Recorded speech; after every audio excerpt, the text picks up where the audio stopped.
While I was in the garage fixing a few old things, my son-in-law's voice rang out behind me. Get out of my garage right now. This is no longer a place for a senile old man. My son-in-law's shout ripped through the space that had been mine for 32 years. I froze, my weathered hands tightening around my tools. And then, my daughter started applauding. That's right, finally someone is clearing out this pile of junk. I simply stayed silent and turned away, because they didn't understand that in that very moment they had just finished writing their own ending. Welcome everyone. If this opening caught your attention, don't forget to like and subscribe and tell me where you're watching from. I'd love to see how far this story reaches. A quick note, some details are adapted for storytelling purposes, and any similarities are purely coincidental, but the message is what truly matters. The garage door exploded upward with a mechanical shriek that shattered the pre-dawn silence. I jerked back from the saddle leather awl still in my hand, as Leo's BMW roared into my workshop space, missing my workbench by inches. The smell of hot rubber and exhaust filled the air I had been breathing for 7 years. I am Gerald Hutchison, 70 years old, tall and lean, with weathered hands that know the feel of quality leather better than they know my own daughter's embrace anymore. At 5:47 on a September morning in 2024, I was doing what I had done every morning since my wife Catherine died, working on a vintage saddle in the garage workshop of the Evanston mansion we built together 42 years ago. The curved needle was halfway through a particularly delicate stitch when Leo Carver, my son-in-law of 4 years, decided he needed my space more than I did. He stepped out of the BMW wearing $800 Balenciaga sneakers and compression workout gear with logos I did not recognize. His hair had too much product in it for 5:47 a.m. The expensive smartwatch on his wrist buzzed constantly, little vibrations of importance. Morning, old man. He adjusted his wireless earbuds with studied casualness. We need to talk about optimizing this space. I set down the awl carefully, fingers steady, despite the adrenaline beginning to map routes through my nervous system like an electrical schematic. 37 years designing high-failure risk systems taught me to control my hands when everything else failed. I am working, Leo. Yeah, that's the thing. He walked past me, examining my workbench with the air of someone assessing real estate. Sarah and I have been talking, and we really need this garage. I am building my brand, and I need a content creation studio, plus a home gym. The equipment arrives Thursday. I looked at the saddle on my bench. 3 weeks of work. The leather was finally softening to my touch, beginning to trust the shape I was coaxing from it. Behind Leo, through the open garage door, I could see the kitchen window of the house. Sarah stood there, arms crossed, watching. My daughter. 39 years old, once an architect with her own practice, now unemployed and hollowed out by the man spraying expensive cologne into my workshop air. I met her eyes across the driveway. She looked away first. "That Sarah agrees with this?" I asked, though I already knew. "She is the one who suggested it." Leo tapped something on his phone screen.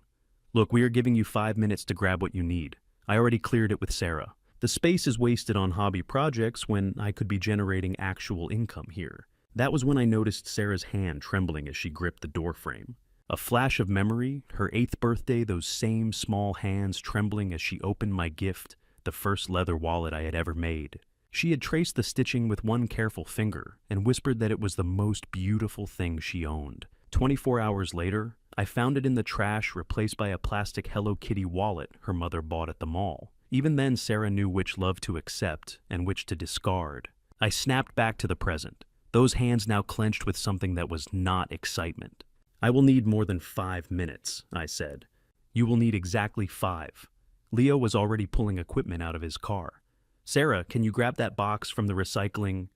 She appeared in the garage entrance holding a flattened cardboard box. She would not meet my eyes. "It is for the best, Dad." Her voice cracked slightly on the last word, a hairline fracture in the performance. I wanted to ask her if she remembered the rocking horse. It sat in the corner behind my table, saw half-finished, covered in 3 years of dust. She had called me crying one December night, voice bright with news. She was pregnant finally, after 2 years of trying. Would I build something for the baby? Like I had built things for her when she was small, I started the horse the next morning. She miscarried 3 weeks later. Or, that is what she told me. I never saw medical records. The rocking horse gathered sawdust while I waited for news that never came for grandchildren, who existed only in stories that shifted and faded like smoke. Leo was talking about lighting rigs and acoustic panels. The neighbor's sprinkler system activated outside the rhythmic chick-chick-chick, punctuating his demands about load-bearing walls and electrical upgrades he expected me to fund. I picked up the cardboard box Sarah had brought. Craft paper creased from previous use, barely large enough for a dozen tools. 7 years of accumulated projects surrounded me. 3 saddles in various stages of completion, a tool chest my grandfather built in 1947, leather stamps I had collected over decades, the vintage Singer sewing machine I restored in 2019. I could take almost none of it. I selected my grandfather's awl first, then a curved needle, a bone folder, a cutting mat scarred by 10,000 careful incisions, the heavy mallet Catherine bought me for our 30th anniversary, a tin of saddle soap that still smelled like her hands. Leo was measuring the space with a laser tool, calling out dimensions Sarah recorded on her phone. They had choreographed this, rehearsed it. I was an obstacle they had drawn a map around. I bent to pick up the box. The leather awl slipped out my grandfather's awl, the tool that started everything. It clattered on the concrete, spinning. Leo moved to kick it aside. My hand shot out with unexpected speed, snatching it mid-spin. For 1 second, Leo froze, something flickering behind his eyes that might have been doubt or might have been the calculation of risk. Then I carefully tucked the awl into my shirt pocket and straightened slowly, saying nothing. The moment passed. "The 5 minutes are up," Leo announced. I walked toward the driveway cardboard box pressed against my chest. The September sun was just cresting the neighbor's roof, painting everything in that particular gold that comes only at the end of summer. Behind me, I heard the hydraulic hiss of the garage door beginning its descent. I stood in the driveway and watched it seal shut. Leo's laugh echoed from inside the house. Sarah's silhouette disappeared from the kitchen window, and I felt for the first time in 7 years something close to relief. The test had finally begun. Now I would learn what my daughter was truly made of, and whether the empire I had built in secret would ever bear her name. That evening, I stood in the guest room above Martha's garage and watched the sun set over Lake Michigan from a window I'd cleaned myself 30 years ago. The room smelled of old cedar and mothballs, nothing like the leather and sawdust I'd left behind that morning. My toolbox sat on the narrow bed, the only piece of my workshop I'd managed to save, before Leo closed the door on 40 years of my life. Martha Hutchison, my older sister, 72 years old, with silver hair pulled into her signature bun, had been a high school mathematics teacher for 43 years before retiring. She'd opened her door without questions. When I'd called at noon, simply said, "The guest room's ready," and hung up. That was Martha. She'd raised 3 sons alone after her husband died, and she understood that sometimes a man needed silence more than sympathy. I opened my phone and dialed a number I kept in a locked contact folder. Vincent Mercer answered on the first ring. "Mr. Hutchison," he said, "I was wondering when you'd call." Vincent Mercer, 41 years old, Chief Operating Officer of Sterling Global Logistics, had been with me for 19 years. He wore Brooks Brothers suits that cost more than most people's monthly rent and spoke with the precise diction of someone who'd worked his way up from the loading docks. I'd promoted him from warehouse supervisor to COO in 7 years because he understood something most executives never learned. Logistics wasn't about moving boxes. It was about moving truth. "How's the third quarter looking?" I asked. Papers rustled on his end. "Revenues at $15.2 million. Our capital position remains ironclad. The Maritime Transport Association contract came through last week, another 2.3 annually for 5 years. We're solid." I sat on the bed feeling the thin mattress compress under my weight. Through the window, a neighbor's sprinkler hissed against the evening heat.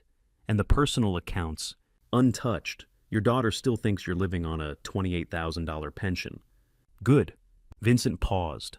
The silence stretched long enough that I could hear traffic through his office window, the rumble of trucks leaving our distribution center in Bridgeport. "Gerald," he said, dropping the formality we maintained in front of others, "it's been 7 years. How much longer?" "Until I know." "Know what?" I looked at my toolbox at the brass hinges I'd polished every Sunday for 4 decades.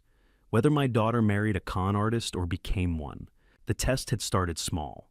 7 years ago, after my wife Catherine died and Sarah married Leo Carver, I'd watched my son-in-law's eyes during the funeral reception.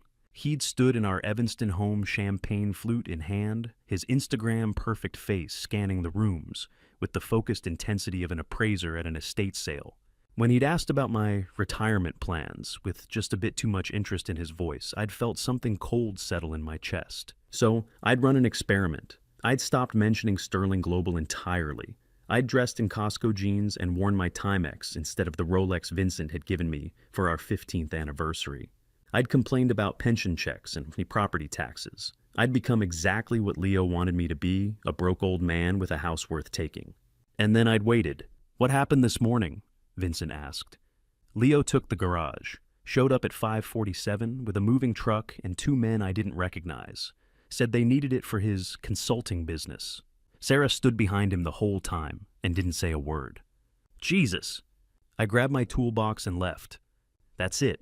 40 years of your workshop and you just walked away bris in get cord scab. Vincent, when you're testing metal, you don't stop at the first sign of stress. You keep applying pressure until you find the breaking point.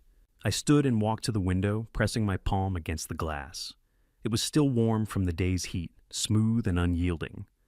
7 years ago, I thought maybe Leo was just ambitious, maybe a little opportunistic. But this morning, when I saw my daughter's face when I watched her stand there and let him take the one thing she knew mattered to me, my voice cracked and I stopped. You still don't know if she's complicit or just blind? No, but phase 2 starts tomorrow, which is, I turned from the window and looked at my reflection in Martha's oval mirror. My face was thinner than it had been 7 years ago. More lines around my eyes, more gray in my hair. I looked like exactly what I'd pretended to be, a tired old man losing everything. But my eyes were clear, and my hands were steady, and behind the exhaustion was something Leo Carver hadn't counted on. Patience. I'm going to give Leo exactly what he thinks he wants, I said. I'm going to let him believe he's won. And then I'm going to show my daughter who she really married. Vincent exhaled slowly. You know this could backfire. She might choose him anyway. I know. And if she does? I looked at my toolbox again, at the worn leather handle, at the scratches from decades of honest work. My father had given me that box on my 16th birthday, the same day he'd taught me his most important lesson. The measure of a man isn't what he builds. It's what he's willing to lose to find out who he really is. And then I'll know, I said. And knowing is better than pretending. We talked for another 20 minutes about logistics, about quarterly projections, about the Maritime Transport Association's new Chicago hub. Vincent would handle the day-to-day operations. I would remain the invisible CEO, the ghost in the machine. The broke old man in Martha's guest room, who was actually running a $17 million empire from a phone most people would throw away. When we hung up, I opened my toolbox and pulled out the leather punch I'd been working on that morning. The design was half-finished, a Celtic knot that Sarah had asked me to make for her birthday 3 years ago. I'd never given it to her, had kept finding excuses to delay, to add one more detail, to make it perfect. Now I understood why. Some part of me had known even then that perfection was just another word for waiting, for watching, for the long, patient work of discovering whether the people you love are who they claim to be or who they're willing to become when they think nobody's looking. I put the leather punch back in the box and locked it. Tomorrow Leo would discover that taking a garage was easy. Keeping it would be the test neither he nor my daughter saw coming. Because I hadn't spent 40 years building Sterling Global Logistics by being the loudest voice in the room. I'd built it by being the one who understood that power isn't something you display. It's something you hide until the exact moment you choose to reveal it. And that moment was coming. My daughter just didn't know it yet. The basket hit my floor like a bomb at 5 in the morning. 30 pounds of Leo's sweat-soaked gym clothes dumped 2 feet from my head. I jerked awake to find him silhouetted in my doorway, still in his workout gear, grinning like a man who'd just discovered a new sport. "Out you rise and shine, old man," he said, his voice too loud for the hour. "You're on duty now. I want these washed, dried, and folded by noon. And while you're at it, my car needs detailing, inside and out." I sat up slowly, letting my spine crack in what I hoped looked like genuine old-age stiffness. The chemical stink of his protein shakes mixed with cologne filled my bedroom. Behind him, Sarah appeared in the hallway, her eyes sliding past mine like I was furniture.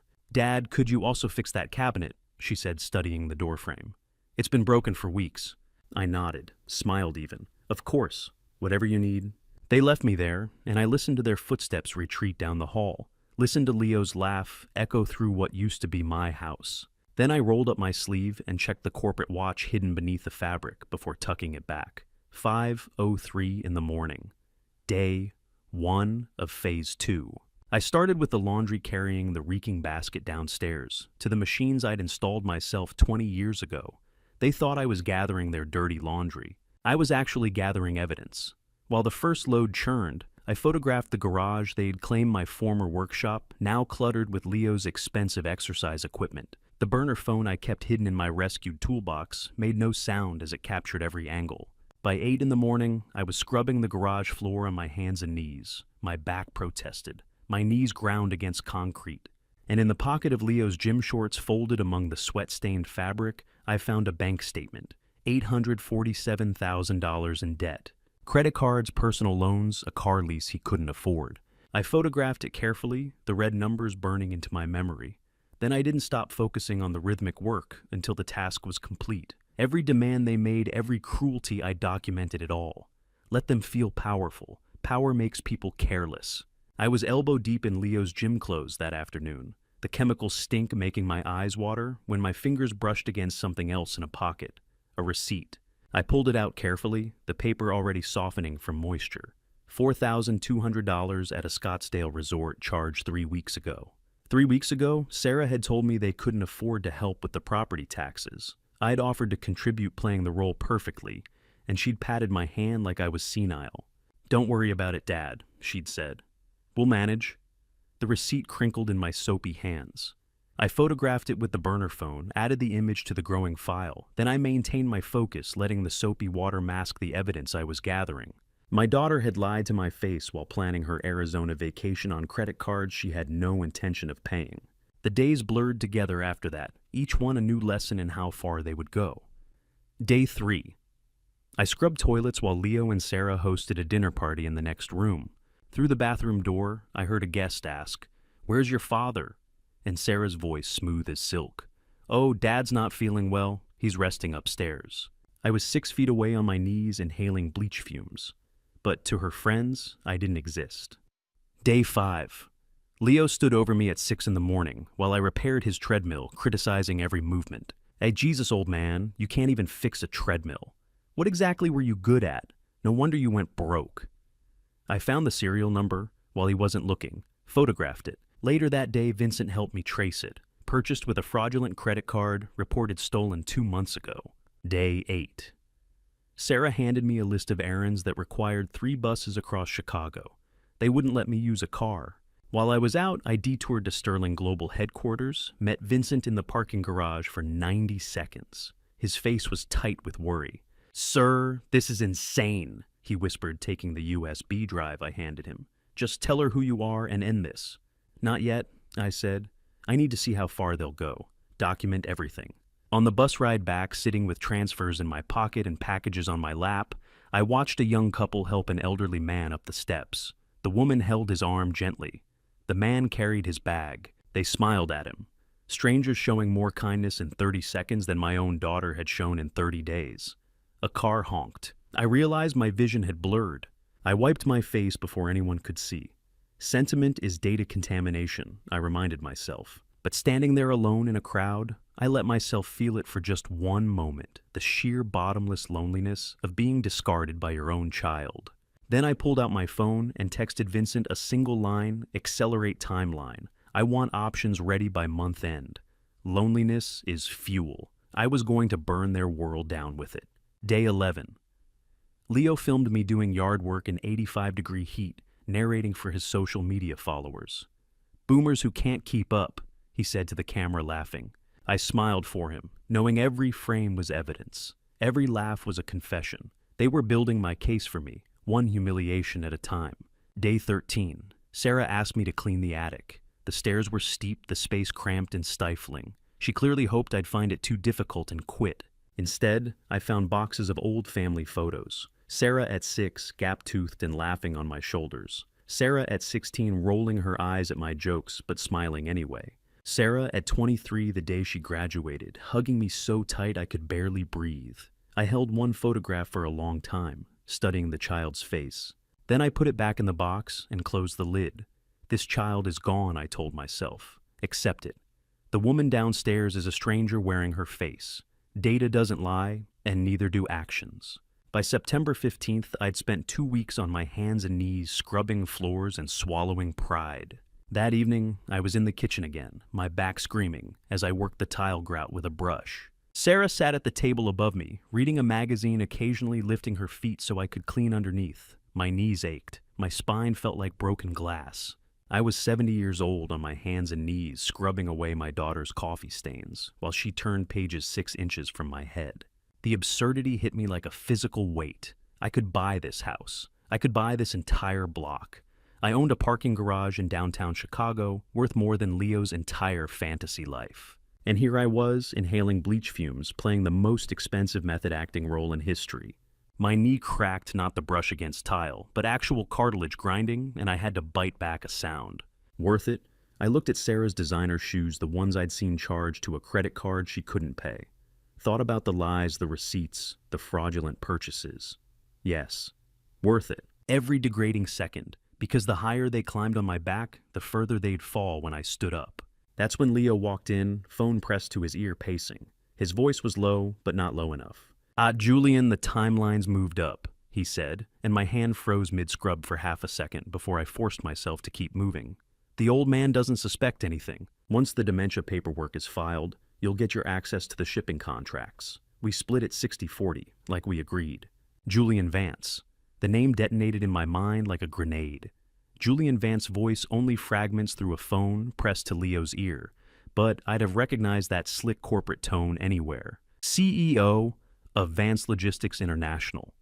My biggest competitor, the man who'd been trying to acquire Sterling Global for 2 years through increasingly aggressive tactics. 56 years old, Harvard Business School, known in the industry for hostile takeovers disguised as partnerships. I'd turned down his acquisition offers 4 times.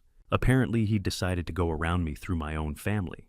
I observed everything from the shadows maintaining my mechanical pace, while every sense remained locked on Leo's conversation, dementia paperwork, shipping contracts, 60-40 split. Leo wasn't just stealing my house. He was selling corporate access to my business rival. This wasn't family greed. This was industrial espionage. Leo ended the call and walked past me without a word, stepping over the wet floor like I was part of the tile. Sarah glanced down at me, saw nothing but a tired old man with a scrub brush, and turned another page.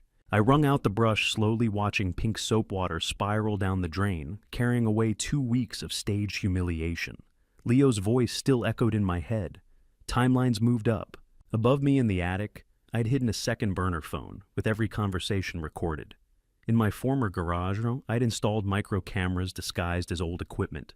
In the floorboard beneath my bed, the corporate watch waited. And tomorrow morning, Vincent Mercer would deliver the preliminary legal documents I'd requested, power of attorney revocations, property deed confirmations, and a very interesting file on Julian Vance's recent SEC violations. Let them think the timeline moved up. They had no idea that Phase 2 had just become Phase 3, and Phase 3 had teeth. The smell of $30 ribeye steaks drifted into the kitchen, where I stood in the corner eating yesterday's cold chicken off a paper plate. Sarah's laugh echoed from the dining room, bright and performative. Through the doorway, I could see her raising a wine glass, my wine from my cellar, in a toast to people whose names I didn't know. I hadn't been invited to the dinner party. Sarah had told me that morning to make myself scarce. Leo had been more direct. Don't come out unless we call you. Think of yourself as on-call staff. So, I stood in my own kitchen eating cardboard chicken, while 8 strangers laughed in my dining room. I kept my head down, but my eyes never stopped moving. Leo held court at the head of my table. Yeah, we're renovating the whole place. This property's going to be our retirement fund. A woman's voice, your father-in-law doesn't join you. Sarah's reply came smooth as silk. Oh, Dad's not feeling well. He prefers to rest early. You know how it is with older folks. Then I saw her. A thin woman in a gray suit, sharp-featured mid-30s. When Leo turned to refill her wine glass, I heard him say clearly, Rebecca makes sure Julian gets the update tonight. Rebecca Vance, Julian's assistant, his spy. Sitting in my house, drinking my wine, gathering intelligence. I pulled the burner phone from my pocket and took 3 photographs of her profile, sent them to Vincent with a single word, urgent. Leo's voice grew louder as the wine flowed. By 7:30, he was explaining his plans to Derek, a real estate agent. We're looking to liquidate this entire estate by November. Should clear at least $2 million, maybe more, if we time the market right. Derek's smile widened. I can have preliminary comps by next week. Perfect. The old man doesn't know yet, but we've got the paperwork moving. Power of attorney competency hearings, the whole 9 yards. My attorney says it's a slam dunk guy, can't even remember to shower half the time. Laughter rippled through the dining room. My hands gripped the sink edge so hard my knuckles went white. I forced myself to release, forced my breathing to slow. Counted to 10, an old technique from aerospace engineering crisis management. I returned to data collection, cataloged conspiracy to commit fraud, elder abuse, identity theft, wire fraud, federal crimes, recordable, prosecutable, provable. A guest was asking about assets. Leo's answer came easily. Nothing. Guy lost it all in bad investments years ago. This house is literally all he has, and he signed it over to my wife 3 years ago. Oh, every word was a lie. The house sat in a trust I controlled, but they didn't know that. Sarah's voice quiet. Leo, maybe we shouldn't. Sarah, Leo cut her off. We've discussed this. It's handled. She fell silent. Then Leo's cousin Marcus spoke up. So when do we meet this Julian Vance guy? Leo grinned. Julian's too smart to show up here. He keeps distance from the operational details. But trust me, once the estate liquidates, he's got the investment opportunity of a lifetime for us. We're talking about a $60 million portfolio we'll have access to. 60 million. My empire's true valuation was a fraction of 60 million. Julian must have fed Leo inflated figures. Rebecca spoke for the first time, her voice flat and professional. Mr. Vance is very excited about the logistics opportunity. Once the transition is complete, he'll need full access to corporate accounts, property deeds, and shipping contracts. We'll need the documentation by mid-November. Leo nodded enthusiastically. November 15th at the latest. We'll have everything signed over by then. Clean legal, no complications. Sarah stood suddenly, her chair scraping loudly. I need air. She walked toward the kitchen toward me, and for a moment our eyes met. She looked stricken pale. Then she broke eye contact and hurried past me to the back door. I watched her through the kitchen window. She stood in the dark backyard, arms wrapped around herself, shoulders shaking. There was a time when I would have gone to her, put my hand on her shoulder, asked what was wrong, been her father, but that man died somewhere between the garage eviction and tonight's dinner party. I turned away from the window, picked up the dish towel. Guests began leaving around 8:20. Leo's final words echoed, "This time next year we'll be living in California. New house, new life, new opportunities." I pulled out the burner phone and opened the encrypted thread with Henry Redmond. I watched the cursor blink for a long moment before typing. Do nothing yet. Record everything. Let them believe it's working. The reply arrived instantly. Understood. Standing by. See you Monday, 8 a.m. I slid the phone back into my pocket and observed Sarah through the window. She was walking back toward the house, wiping her eyes and composing her face. In 72 hours, that mask would shatter.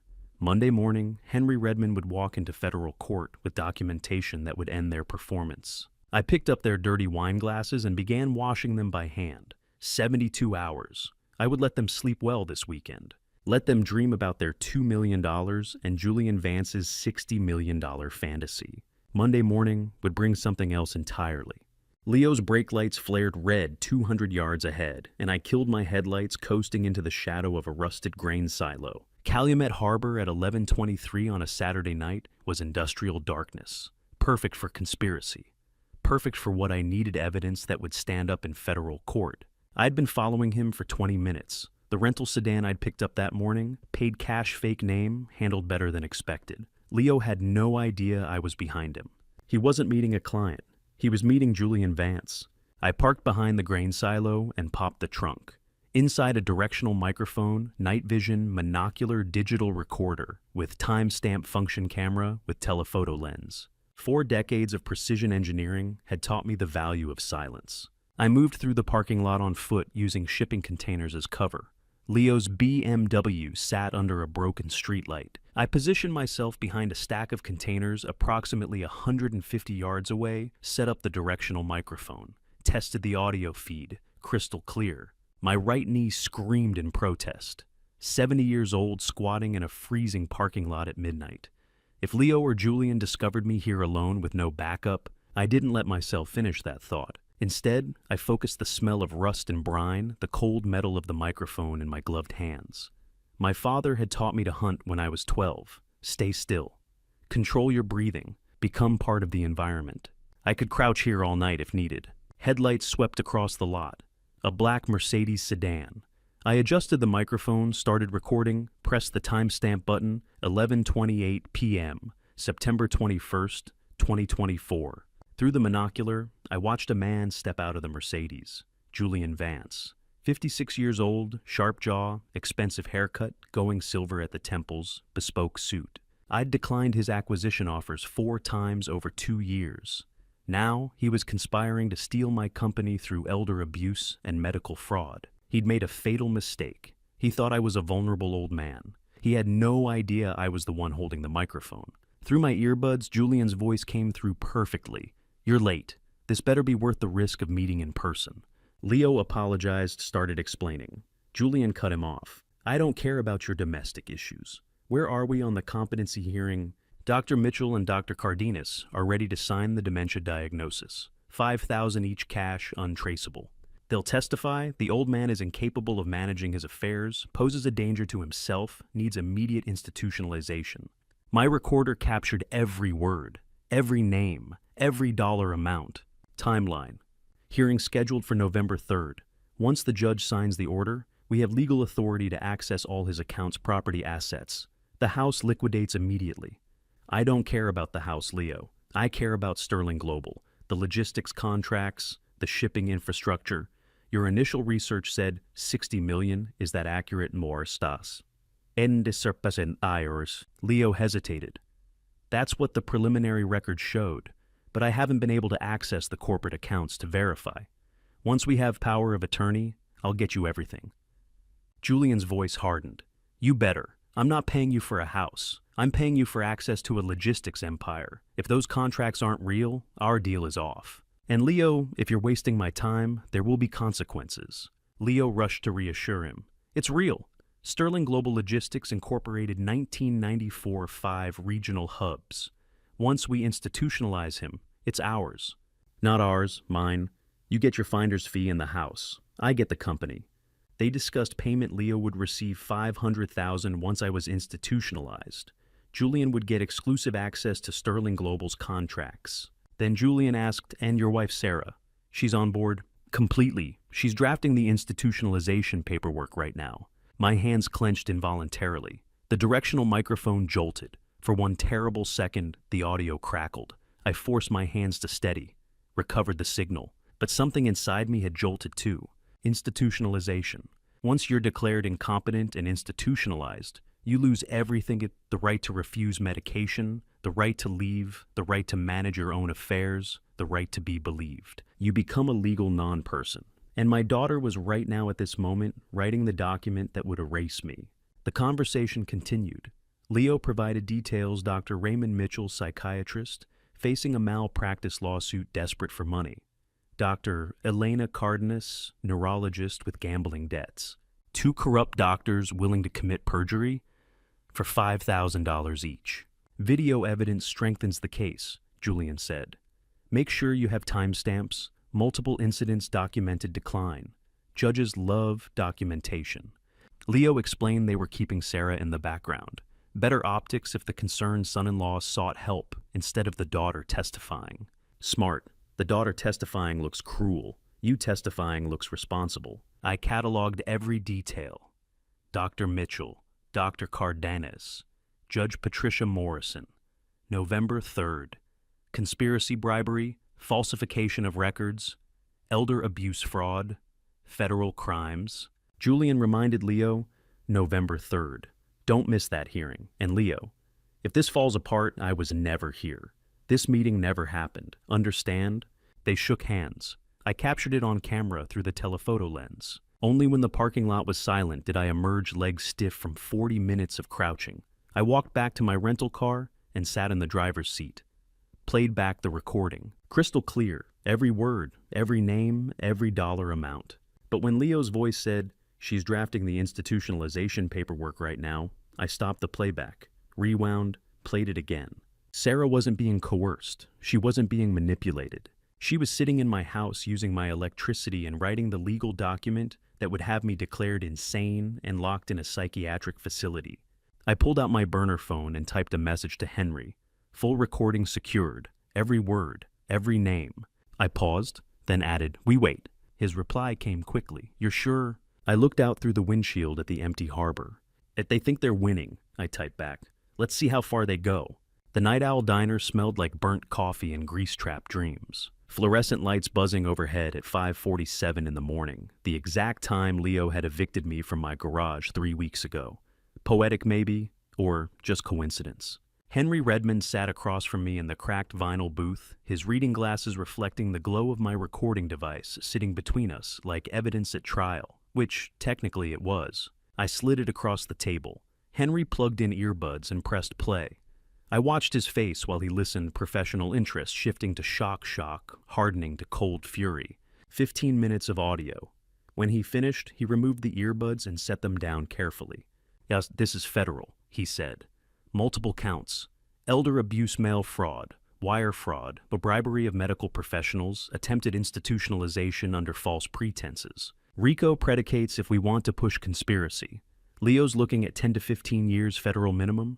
Julian Vance could get 20. I sipped my coffee. It tasted like battery acid. "What about Sarah?" Henry's expression softened slightly. "She's named in the institutionalization conspiracy. As co-conspirator drafting documents, she's culpable.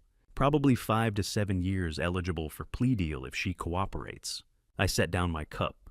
"No deals for Sarah. She had every opportunity to stop this. File full charges." Henry nodded, made notes in his legal pad.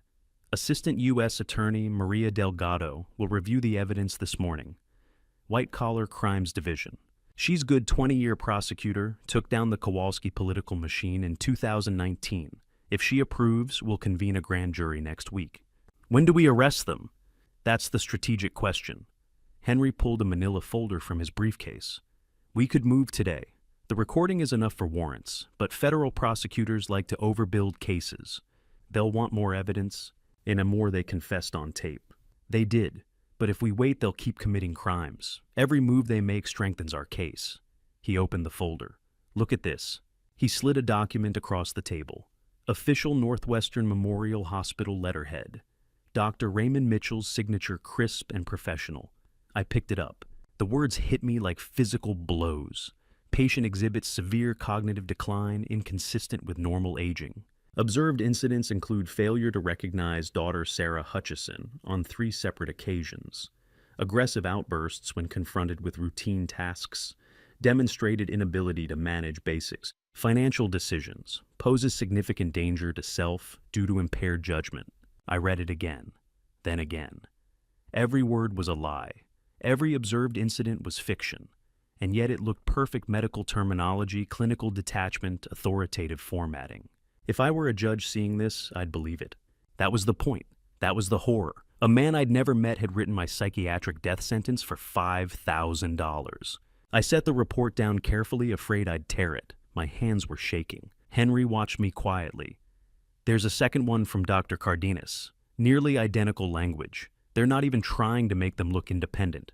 I didn't pick up the second report. I couldn't. "These were supposed to be filed with Cook County on November 3rd, Henry said. "Supporting documents for the competency hearing. Now they're evidence of medical fraud and conspiracy." I forced my breathing to steady, looked up at him. "How long do we wait?" "Until they file the paperwork with Judge Morrison. Until they think they've won. We want them committed to the fraud, Gerald. Not just planning it, committed." I nodded. "Prepare the total takedown. Criminal charges, civil asset forfeiture, restraining orders. And Henry, I want Sterling Global publicly revealed during the arrest. I want Leo to understand exactly what he tried to steal." Chicago Tribune business section.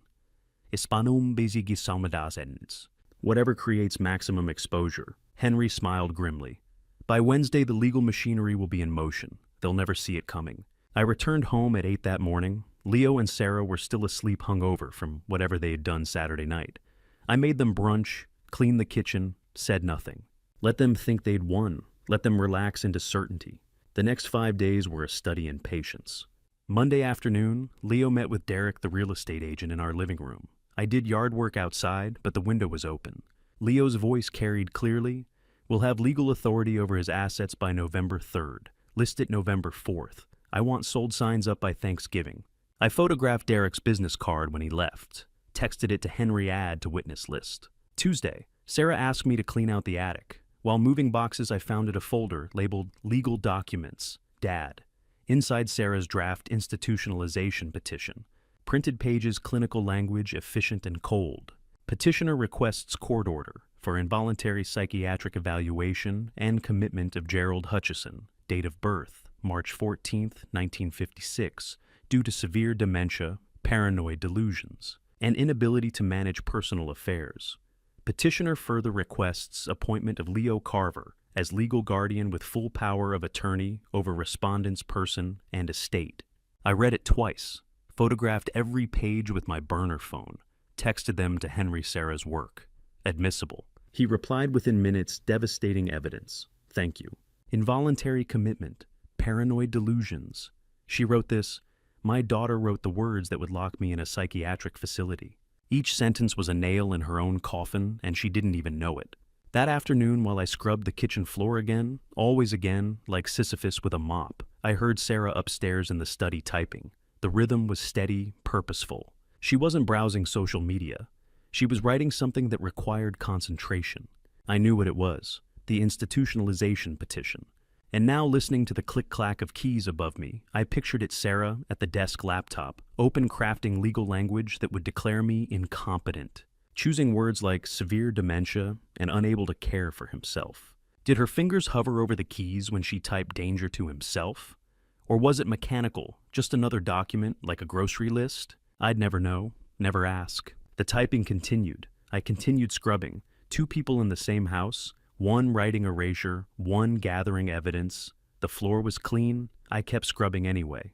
Needed something to do with my hands that wasn't climbing those stairs and asking my daughter when she'd become a stranger. Wednesday, I ran errands, post office, grocery store, dry cleaning. On the way back, I detoured to Henry's office downtown. Maria Delgado approved the prosecution. He told me, spreading files across his conference table. Grand jury convenes next week. Arrest warrants will be issued after indictment, probably October 2nd or 3rd. Will they know it's coming? No, that's the point. Thursday evening, a package arrived. I watched from the kitchen as Leo opened it at the dining table. Inside, the forged medical reports from Dr. Mitchell and Dr. Cardenas, now officially documenting my dementia. Leo grinned, showed Sarah. We're bulletproof now. 2 doctors' official diagnoses, dated and notarized. Judge Morrison will rubber stamp this. Sarah looked at the reports, then looked at me, standing in the kitchen doorway. Our eyes met. She looked away first. You're reading a forgery that will put you in prison, I thought. And you're smiling. Friday evening, September 28th. Leo ordered me to make dinner, something decent for once we're having a guest. I was in the kitchen when I heard footsteps on the stairs. Not from the first floor where their bedroom was. From the second floor, where my old study was. I waited 5 minutes. Went upstairs on the pretext of getting towels. Entered the study, my old aerospace engineering books, Martha's photo on the desk, the bookshelf with personal effects. The bookshelf had been searched. I knew immediately. Catherine's jewelry box, the wooden one I'd made her for our 20th anniversary. Cherry wood with brass hinges. Her initials inlaid in walnut still sat where I'd left it. Leo hadn't wanted it. No resale value in sentiment. But next to it, the spot where my corporate signet ring usually sat was empty. I held the jewelry box in my hand, studying the empty space beside it. The ring Catherine gave me in December 1993, 2 weeks before we hit our 30-year milestone. Build something that lasts, she'd said, slipping it on my finger in her hospital bed. Promise me you'll build something that outlasts us both. I'd incorporated Sterling Global a year later. Built a $15 million company in her name, not literally, but in spirit. Every contract signed, every employee hired, every decision made with her voice in my head, build something that lasts. And now, Leo had stolen the symbol of it. I set the jewelry box down carefully. Touched the empty space on the shelf. The ring was gone. But what it represented, Sterling Global Catherine's legacy, 7 years of careful construction that couldn't be stolen by a desperate son-in-law with sticky fingers. Leo took a piece of metal. He thought he took power. He was wrong on both counts. I returned downstairs. 20 minutes later, I watched from the kitchen window as Leo emerged from the house, got in his BMW, and drove away to pick up his dinner guest. As he passed, I saw his face through the windshield. Satisfied, smirking. He thought he'd just stolen keys to my fortune. What he didn't know 3 weeks ago, when I first suspected Leo might search my possessions, I'd notified every bank, every business partner, every Sterling Global contact that the signet ring had been lost. I'd had it flagged as potentially stolen. Any attempt to use it would trigger immediate fraud alerts and law enforcement notification. You didn't steal a key, I thought, watching his taillights disappear. You stole evidence of theft. The moment you try to use that ring, and you will, because you're desperate and arrogant, every alarm in the financial system will scream. I stood at the study window as September dusk settled over the neighborhood. The signet ring was in Leo's pocket, I was certain of it. Platinum heavy, engraved with Sterling Global's seal. He'd be examining it tonight, researching how to use it, planning which accounts to access first. Thorough, methodical, doomed. Because in 3 days, Monday morning, October 1st, I had a meeting scheduled with Sterling Global's executive board. First in-person board meeting in 7 years. Vincent Mercer had the agenda, announced the attempted hostile takeover by Julian Vance, through fraudulent means, reveal the conspiracy. Present the federal evidence, authorize full countermeasures. And when the board asked how I knew about Julian's plans, I'd tell them my son-in-law tried to steal my company by stealing my identity, and he started by stealing my ring.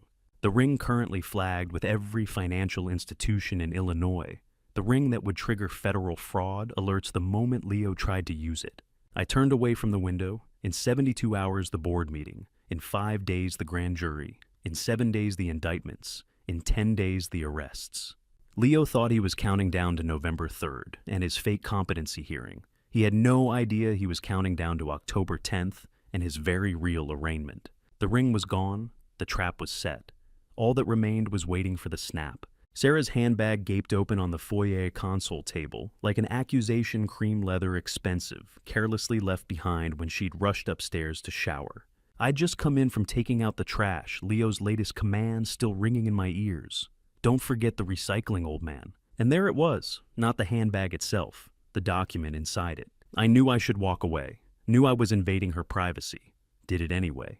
Upstairs, the shower was running. Leo had left 20 minutes ago. The house was quiet. Just me and Sarah's belongings sitting there like evidence waiting to be discovered. I reached into the handbag, pushed past the Chanel lipstick, past the Nordstrom receipt for $847. My fingers found paper. Official weight. Cook County Circuit Court, Probate Division. Below it, petition for adjudication of disability and appointment of guardian in the matter of Gerald Hutchison, alleged disabled person. My vision blurred. I steadied myself against the table, forced my eyes to focus. But the handwritten sections stopped my breath. I recognized the handwriting instantly. Sarah's handwriting. The neat, precise cursive I'd taught her when she was 8 years old, summer of 1993 at our kitchen table. Look, Sarah Bear, I'd said, using the nickname she'd loved. Cursive connects letters, connects thoughts. It's how you'll sign your name for the rest of your life. She'd struggled with the lowercase r. We'd practiced for hours. When she finally mastered it, she'd grinned at me with gap-toothed pride. Like this, Daddy. And now, see, 22 years later, I was looking at that same handwriting, reading the words she'd written. Respondent suffers from severe dementia and cognitive decline. He exhibits paranoid delusions, believes family members are conspiring against him, cannot manage basic self-care or financial decisions. Respondent poses a danger to himself and requires immediate supervised psychiatric care. The handwriting I taught her, declaring me insane. I read it 3 times. At the bottom, she'd signed Sarah Hutchison, daughter of respondent. Date: September 28th, 2024, 2 days ago. Paranoid delusions. Believes family members are conspiring. I had them on tape conspiring. I had Leo bribing doctors. I had Julian planning industrial espionage. Who was delusional now? The shower stopped. I had maybe 5 minutes. I flipped to the next page. Supporting evidence section. Sarah had listed everything attached: medical evaluations from Dr. Raymond Mitchell and Dr. Elena Cardenas. Video evidence of respondent exhibiting confusion and aggression. Witness testimony from son-in-law Leo Carver regarding respondent's daily decline. Every item was a crime they had committed. Every piece of evidence proving my incompetence was evidence of their conspiracy. I pulled out my burner phone and photographed every page. Then I saw them, margin notes, in pencil, faint. Next to danger to himself, too much. Next to psychiatric care, voluntary versus involuntary check with attorney. Next to her signature, point of no return. She'd questioned herself. She'd consulted. She'd recognized the finality. And she'd done it anyway. That's what broke something in me, not that she'd done it, but that she'd done it knowingly. Footsteps upstairs, bathroom door opening. I had seconds. I folded the document carefully, placed it back in the handbag, positioned it so the same corner was visible, arranged everything exactly as it was, stepped back.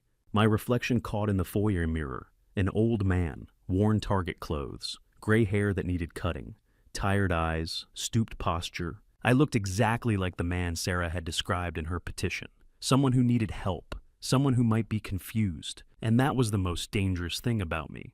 Footsteps on the stairs. Sarah appeared hair wet, wearing a robe. Dad, what are you doing? Her eyes flicked to the handbag. Nothing looked disturbed. I gave her a small, tired smile. Just finished the trash, heading to bed. Sarah nodded, already losing interest. Okay, good night. She picked up her handbag, didn't check the contents, carried it into the living room. She had no idea. No idea I'd found it. No idea I'd photographed it. No idea that the document in her hand, the one calling me delusional, was now evidence of her own crime. Tomorrow I stopped being the man she described in that petition. Tomorrow I became the man she never knew existed. She called me dangerous. She was right, just not in the way she meant. A task 3.2. The phone's ringtone cut through the conference room like a bone saw. My daughter Sarah's name glowed on the screen at 8:47 a.m. October 2nd, and for a heartbeat, I considered letting it ring. I answered. Sarah's voice was bright brittle. She wanted to take me to lunch at Bella Notte, that white tablecloth Italian place on Oak Street. Just the two of us. Father-daughter time. I agreed, kept my voice soft, grateful the confused old man she expected. I hung up and texted Henry Redmond lunch trap today. His reply, recording device ready. Pick up at 11. Sarah had never once suggested lunch in the past 6 months. This was reconnaissance or worse. At 11 a.m., Henry handed me a device the size of a matchbook, matte black, with a clip that fastened beneath my cardigan. Real-time audio cloud backup, geo-fenced alerts. The restaurant smelled of garlic basil and old money. Sarah was already seated in a corner booth. She kissed my cheek. Her perfume was the same Chanel No. 5 Catherine had worn. We ordered. She made small talk about the weather, about a charity gala. Then, as the waiter cleared our plates, she leaned forward. Her voice dropped, intimate, concerned. She said Leo had been worried about me, that I had seemed confused lately, forgetting names, repeating stories. She touched my hand. Her fingers were cold. She suggested I see a specialist. Dr. Raymond Mitchell, she said. A wonderful geriatric psychiatrist. She'd already made an appointment for me October 10th. She squeezed my hand. I let my face go slack, let confusion flicker across my features. I asked why. She said it was for my own good, that she loved me, that Catherine would have wanted this. The invocation of my wife's name was gasoline on a smoldering fire, but I kept my expression soft, bewildered. I nodded slowly, said I'd think about it. Relief washed over her face, and in that moment I saw it. She believed she was winning. Sarah excused herself to the restroom. I watched her weave between tables and felt the weight of the recording device against my chest. Every word was archived now, time-stamped immutable. When she returned, she changed tactics. She talked about the house, about how big it was for just me, how a nice assisted living community might be better. She had brochures in her car.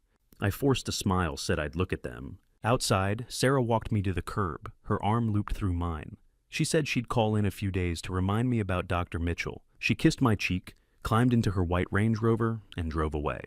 I texted Henry, full confession recorded. She's in deep. His reply, evidence logged. Meeting tonight, 8 p.m., my office. At 3:47 p.m., I sat in Martha's guest room replaying the audio. Sarah's voice clear and deliberate, talking about Dr. Mitchell, about the appointment she'd scheduled without my consent, about assisted living. I forwarded the file to Vincent Add to the dossier. His reply, Gerald, this is prosecutable elder abuse, coercion, false imprisonment, conspiracy. I want to move now. I typed back, not yet. Let them think it worked. When I looked at the calendar, October 10th was 8 days away, the day Sarah expected me to walk into Dr. Mitchell's office and sign whatever papers they'd prepared. At 6:15 p.m., I drove past the house on Ashford Lane. Leo's BMW was in the driveway, and through the front window, I saw him and Sarah together, champagne flutes raised. They were celebrating. At 8 p.m., I sat across from Henry in his office. He'd printed transcripts of every recording. He slid a second document across the desk, a petition for emergency conservatorship. pre-filled with my name, signed by Sarah Hutchison Carver as petitioner. Dated October 11th, the day after my scheduled appointment with Dr. Mitchell. Sarah wasn't just complicit, she was the architect. Henry asked if I was ready to file. I said October 10th. Let her walk me into Dr. Mitchell's office. Let her think she's won. Then we spring it. Henry nodded slowly. You understand what this will do to her. I met his eyes. She understood what it would do to me. The camera I'd hidden in the garage light fixture had remarkable clarity. On my phone screen, I watched Leo walk the appraiser through my workshop, past tools I'd used for 40 years. Most of this is junk, Leo said. Probably not worth hauling to donation. We'll just trash it when we clear the place out. I lay on my bed at 2:30 in the afternoon on October 8th, eyes closed, breathing slow, the picture of an exhausted old man napping. But my right hand held the phone beneath the blanket, watching them desecrate my past. The appraiser was Miranda Fletcher, mid-40s, sleek dark hair, navy suit, moving through my garage with a clipboard measuring tape on her belt. She examined my tools with careful attention. My Starrett precision measuring, set ground to tolerances of 1/10,000th of an inch. My 1954 clausing lathe. My snap-on tool chest. Leo called them junk. These tools had built components for satellites still in orbit, had machined parts for Mars rovers, had created the prototype that became the standard altimeter in Boeing 737s. Finally, they returned to the living room. Miranda quoted a valuation $2.1 million. And the listing agreement, Leo asked. When can we sign? I'll need the property owner's signature. Your father-in-law, Gerald Hutchison, is still listed as sole owner on the deed. Leo didn't miss a beat. That's being handled. We're in the process of getting conservatorship. My wife, Sarah, will have power of attorney within 2 weeks. November 3rd hearing is scheduled. Miranda nodded. I'll need documentation before listing. Of course, might be a private sale anyway. I have a buyer lined up. They shook hands. Miranda left. I saved the video file and sent it to Henry Real Estate Fraud. At 11:35 p.m. on October 9th, I stood at my dark bedroom window and saw movement in my backyard. The back gate opened. Julian Vance entered. Leo emerged from the house through the back door. They kept their voices low, but my window was cracked open. Julian handed Leo a small amber pharmaceutical container. Twice daily in hot drinks, Julian was saying. Tea coffee, dissolves completely, no taste. Produces disorientation, short-term memory loss, confusion. How long before symptoms show? Leo asked. Within 48 hours, progressive, mimics dementia acceleration. Mitchell said it's undetectable in standard tox screen. Matches the diagnosis perfectly. Hearing is in 3 weeks. You need him visibly worse. I stood at my dark window watching shadows in my backyard, and I calculated. Not emotions, charges, real estate fraud, conspiracy, wire fraud, elder abuse, attempted poisoning, assault with intent. They were going to drug me, make real the symptoms they had invented. The meeting lasted 5 minutes. Julian left through the back gate. Leo returned inside. I watched him move through the dark kitchen. The spice cabinet opened, something placed inside cabinet closed. I waited 10 minutes. Then carefully, silently, I moved down the hall to the kitchen in darkness. Behind the cinnamon jar sat the small amber pharmaceutical container. I didn't touch it. Fingerprints would contaminate evidence. Instead, I photographed it and sent to Henry drugging substance hidden in kitchen spice cabinet behind cinnamon. Witnessed Julian Vance hand to Leo, 11:40 p.m. backyard. Audio recorded. Plan to drug my food and drinks to induce real confusion symptoms. Do not approach cabinet preserve for FBI evidence seizure tomorrow morning. I returned to my bedroom, message sent, evidence documented. Less than 7 hours until FBI arrival, and they had just escalated from fraud to felony assault. Sarah's hands shook as she poured the tea, just slightly, just enough that I noticed the surface ripple chamomile and honey, and whatever Julian Vance had given Leo 3 nights ago mixed into the pot. She'd chosen my favorite blend. Thoughtful daughter preparing poison tea for her father, hands trembling with guilt or nerves or excitement. I couldn't tell which. The cup sat in front of me, steam rising innocent as breakfast. And I knew that if I drank it, I'd become the confused, disoriented man they'd been faking in their medical reports. Chemical reality matching fraudulent diagnosis. Perfect for their November 3rd competency hearing, except the hearing would never happen, because in 11 hours FBI agents would be reading them their rights. but they didn't know that. So I sat at the table staring at the tea and began talking about Sarah's 8th birthday party. I made your favorite dad. Sarah said, her smile too bright, movements too careful as she set the cup in front of me. Chamomile just how you like it. Drink it while it's hot. I picked up the cup. They both tensed Leo across the table watching me, like a hawk watches a field mouse. I held the warm ceramic, felt the steam against my palm, and set it back down without drinking. In a moment, sweetheart. Let me just... Sarah, do you remember your 8th birthday party? It was spring, 2003. You turned 8 on a Saturday. The confusion in her eyes was genuine. What dad that was 21 years ago. Why are we... Your tea is getting cold. I continued as if she hadn't spoken. Catherine made chocolate cake with strawberries. Your favorite. We had balloons tied to the mailbox. Red ones. Or were they pink? I can't quite. Where is Catherine? She's gone, Dad. Sarah's voice softened, slipping into the patient tone people use with the elderly. Remember, Mom passed away 7 years ago. Did she... I blinked at my daughter, let my face go slack with confusion. I thought she was just... But the cake. The cake had 8 candles. You wore a yellow dress, with flowers, little white flowers. Or were they blue? Leo shifted in his seat. His leg bounced under the table. He kept glancing at my untouched cup, at the clock on the wall, back to the cup. 10 minutes passed. The tea cooled. Sarah tried again, leaning forward. Dad, please. Your tea. You love chamomile. You always say it helps you sleep. Do I? I met her eyes, my own vague and distant. Oh, yes. Catherine always said. What did she say? I forget. I picked up the cup again. Leo's eyes locked on my hand. I brought it halfway to my lips, paused, set it down. But where was I? The birthday party. We invited all the neighbor children. You wore that yellow dress, and the birthday party story was real. Every detail accurate. Spring 2003. Sarah turned 8. Yellow dress with white flowers. Chocolate cake with strawberries. Catherine's specialty. Balloons tied to the mailbox. Neighbors' kids running through our backyard. Sarah's gap-toothed smile when she blew out the candles. I'd held the camera, captured the moment, frame photograph hanging in my study even now. That was the same day I taught her to write her name in cursive for the first time. Sarah Elizabeth Hutchison. Looping the S with pride. One of the best days of my life. And now I was using that memory as a weapon. Weaponizing her childhood to avoid drinking poison tea. The sweetest memory corrupted. Catherine would have hated this. She would have said, Gerald, our daughter is trying to drug you, and you're reminiscing about her 8th birthday party. And I would have answered, what else can I do? I have to stay alive until tomorrow morning. And the best lie is wrapped in truth. But Catherine wasn't here to object. Catherine was gone. And the little girl in the yellow dress had become a woman who served poison chamomile with a smile. So, yes, I weaponized the memory, and I'd do it again. Because survival requires sacrifice. Even sacrificing the sanctity of the past. 15 minutes into dinner now. The tea sat cold in front of me.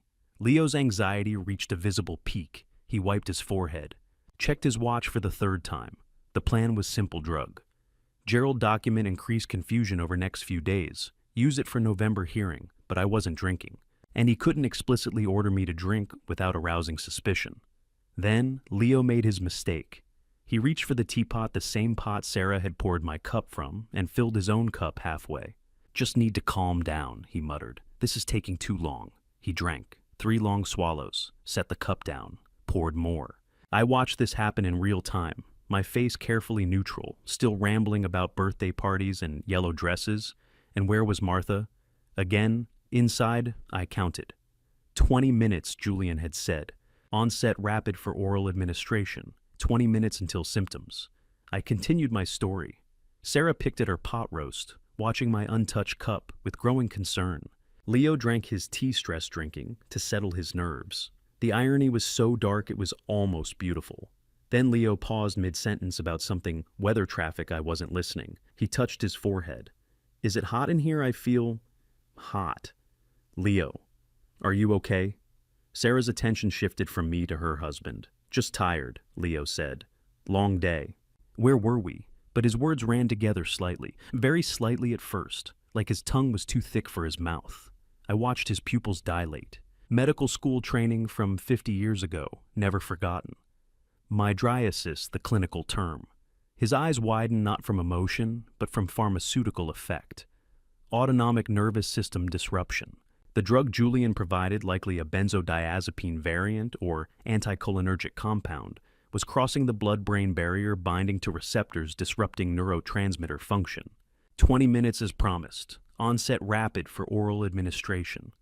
Leo touched his forehead again, vasodilation causing facial flushing sensation of heat. Speech slurring, motor control, degradation affecting tongue and jaw muscles. Disorientation, hippocampal disruption, affecting spatial awareness and memory formation. I'd read pharmacology textbooks preparing for this, knew what to look for, knew the progression, knew that if Leo had dosed me as intended, I'd be experiencing this. Except I'd be 70 with different metabolism. It might have been slower, or faster, or caused cardiovascular complications at my age. He could have killed me. Not intentionally, he wanted me confused, not dead. But pharmaceutical effects in elderly populations are unpredictable. One man's disorientation is another man's cardiac arrest, and he'd been willing to risk it. Instead, he became it. His own weapon turned inward. I watched with the detachment of a scientist observing an experiment. Subject dosed himself. Results as predicted. I need water. Leo tried to stand, sat back down heavily. The room is spinning. Sarah, I think. His words became fragments, incoherent. He started babbling, thoughts tumbling out without filter. Julian said the shipping contracts, worth millions. Just need the old man gone. Why can't I think straight? The dementia papers. Sarah signed them, 50,000 from Vance. Why is everything blurry? Sarah's face went white. Leo. What did you drink, oh God? Oh God, the tea. You drank the... She caught herself. Looked at me. I sat perfectly still, hands folded on the table, face blank. My own cup untouched throughout the entire meal. Leo's head dropped to the table with a dull thud. His mumbling continued but made no sense now. Just sounds, fragments. Confession without structure. Dad Sarah's voice cracked with panic. Dad, something's wrong with Leo. We need to call 911. Dad, please. I didn't respond, didn't move, just watched. Sarah grew frantic.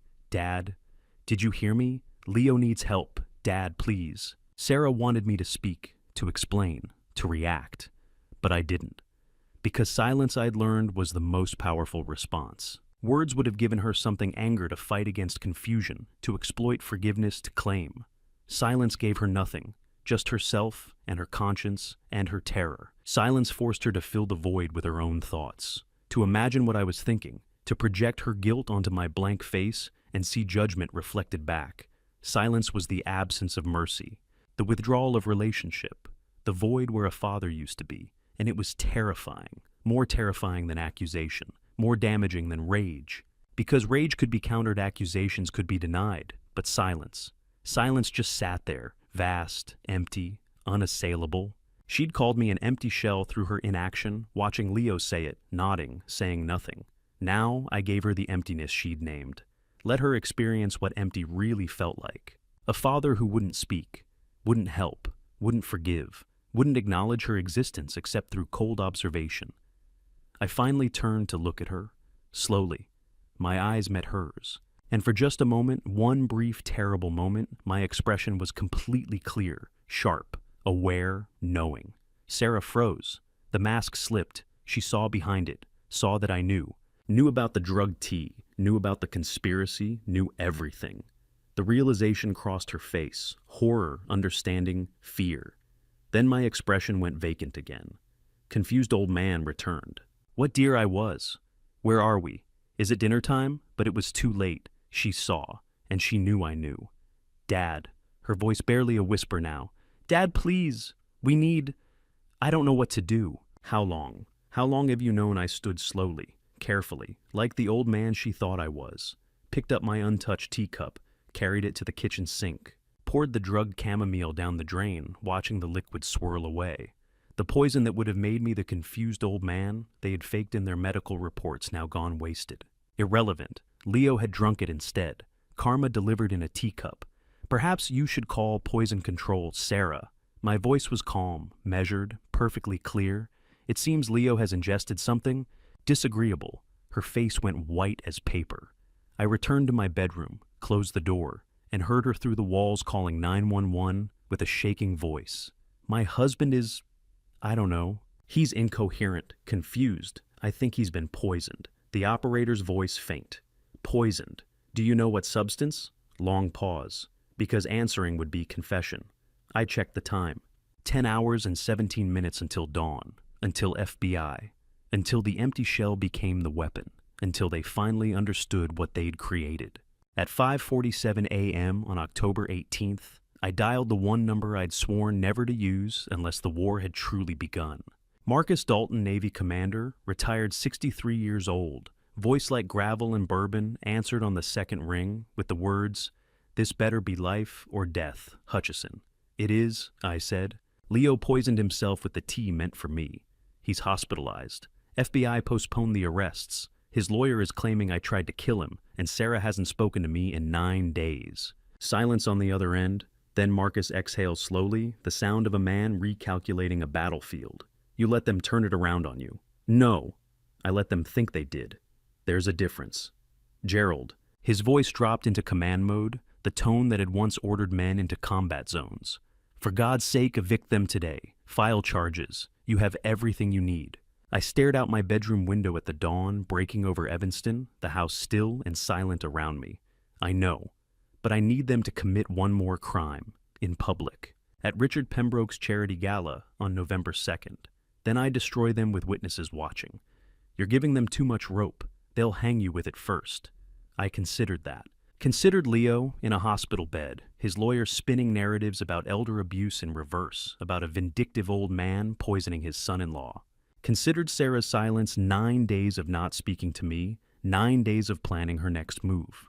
Considered that the FBI had evidence but not certainty, toxicology reports but not testimony, and Leo's desperation had bought him time, Marcus I said carefully. If I act now, if I evict them, file charges, force the confrontation, Sarah might evade consequences. She'll claim she didn't know about the drugging, didn't know about the fraud, was manipulated by Leo, and a jury might believe her. Marcus was quiet for a long moment. How do you tell a man trained for combat that you're waging war against your own daughter? You don't tell him. You just do it, and you hope he understands. What's the plan? Marcus asked finally. The gala is November 2nd, 13 days from now. High-profile charity event. Chicago's elite, media coverage. I'm going to present a complete dossier of Sterling Global Logistics, every contract, every dollar, every piece of what Leo and Julian Vance tried to steal from me. Then I'm going to show everyone what my daughter and her husband did, publicly, irreversibly, with evidence they can't deny and witnesses they can't silence. And you think they'll just sit there, let you do it? I think they're desperate. I think Leo knows the mask is off. I think Sarah knows. I've been aware all along. And I think desperate people make desperate moves. That's my point, Gerald, Marcus's voice sharpened. Desperate men don't follow your script, they improvise. And people get hurt, I know. But if I don't do this right, if I don't expose them completely and publicly, Sarah walks. And I can't let that happen. You're playing God with a loaded gun, my friend. If you're wrong about controlling this, if Leo does something you haven't anticipated, call me. I'll be there in 4 hours. I will. The line went quiet again. Then Marcus said Catherine would hate this. Yes, she would. But Catherine isn't here, and the people who are here tried to drug me, steal from me, and institutionalize me. So I'm doing what I have to do. Be careful, Gerald. The call ended. I sat in the dark bedroom phone, still in my hand, and realized I'd just committed to a 13-day countdown, where Leo knew I wasn't senile, where Sarah knew I'd seen through everything, and where both of them had nothing left to lose. The war had begun, and I just told my only ally that I was walking into it anyway. I've spent 60 years building things, companies, relationships, legacies. I've learned that strategy isn't about what you know. It's about what your opponent doesn't know you know. But now Leo and Sarah both understood I was aware. The advantage of the mask was gone, which meant I needed a new advantage. I needed them to commit one final, undeniable public crime. Something so brazen, so documented that no lawyer could spin it away. 2 days later, October 20th, I drove to Sterling Global Port Operations headquarters for the first time since revealing my CEO identity to the board. Vincent Mercer met me in his glass-walled office overlooking the cargo docks dawn. Breaking over Lake Michigan container, ships lined up like chess pieces on a maritime board. Sir Vincent said, spreading quarterly reports across his desk. The Q3 numbers are exceptional. 15.2 million. The shipping contracts Vance tried to steal are performing beautifully. Good. I need a complete dossier, every contract, every client, every dollar. I'm presenting it November 2nd at Richard Pembroke's gala. Vincent looked up sharply. You're going public? Sir, are you certain I'm not going public with Sterling Global? I'm going public with what my son-in-law tried to steal from it. There's a difference. I walked to the window, looking down at Warehouse 7, at the rows of shipping containers stacked like building blocks, each one worth hundreds of thousands of dollars. Each one a piece of the empire Leo thought he could take from me. Vincent, I need you to do something. Anything, sir? Set a trap. Place one container in Warehouse 7, isolated, visible, marked unsecured, electronics, manifest attached. Fill it with laptops, tablets, cameras, make it look like a security oversight. $250,000 in electronics just sitting there, but install GPS trackers in every device, hidden cameras in the ceiling, silent alarms. If anyone opens that container, I want to know immediately. Vincent was quiet for a long moment. Sir, it's not entrapment, it's an opportunity. I didn't tell him to steal, I simply stopped protecting what he already intended to take. It's an opportunity. Leo is free to walk past it, but he won't. Vincent studied me. The Leo Carver who tried to institutionalize you, who drugged your tea, who's now hospitalized and lawyered up and claiming you poisoned him. Yes, that Leo Carver is desperate. He knows the FBI is watching. He knows his legal bills are crushing him. He knows Julian Vance has gone silent, and he knows he needs cash, fast. So you're betting he'll steal from you. Again. I'm betting he'll make one final mistake, and I'll have it on camera. 13 days. That's all the time Leo had left to be a free man. 13 days until the gala, until the public reveal, until the evidence was presented in front of Chicago's elite, and Leo's world collapsed entirely. But between now and then, I needed him to do something stupid, something I could use, something that would guarantee no jury would ever believe Sarah's claims of innocence. Vincent exhaled slowly. When do you want the container in place today? By noon, I want it visible, accessible, and irresistible. The trap was simple bait, a desperate man wait for him to take. It document everything. Military strategy reduced to its essence. Vincent nodded. It'll be done. But sir, if he doesn't take the bait, then I present the evidence I already have at the gala and destroy them anyway. But I think he will. Desperate men always do. Below us, dock workers moved like ants across the port, positioning containers, loading trucks, executing the daily choreography of global logistics. My company, my creation. The thing Leo tried to steal while calling me an empty shell. The container gleamed in the dawn light like a bear trap wrapped in silver paper. Vincent's voice cut through the silence. Do you really think he'll take the bait? I didn't look away from Warehouse 7 from the container, sitting in perfect isolation under the floodlights. GPS trackers embedded in every laptop. Cameras hidden in the ceiling, beams a $250,000 prize wrapped in a federal offense. Desperate men always do. Below us, a dock worker rolled the container door halfway open, just enough to see the rows of electronics inside, just enough to make it irresistible. Vincent exhaled slowly. When do you think he'll come? I checked my watch, October 20th at 6:32 a.m. The gala was 13 days away. The FBI was watching Leo's every move. His legal bills were crushing him.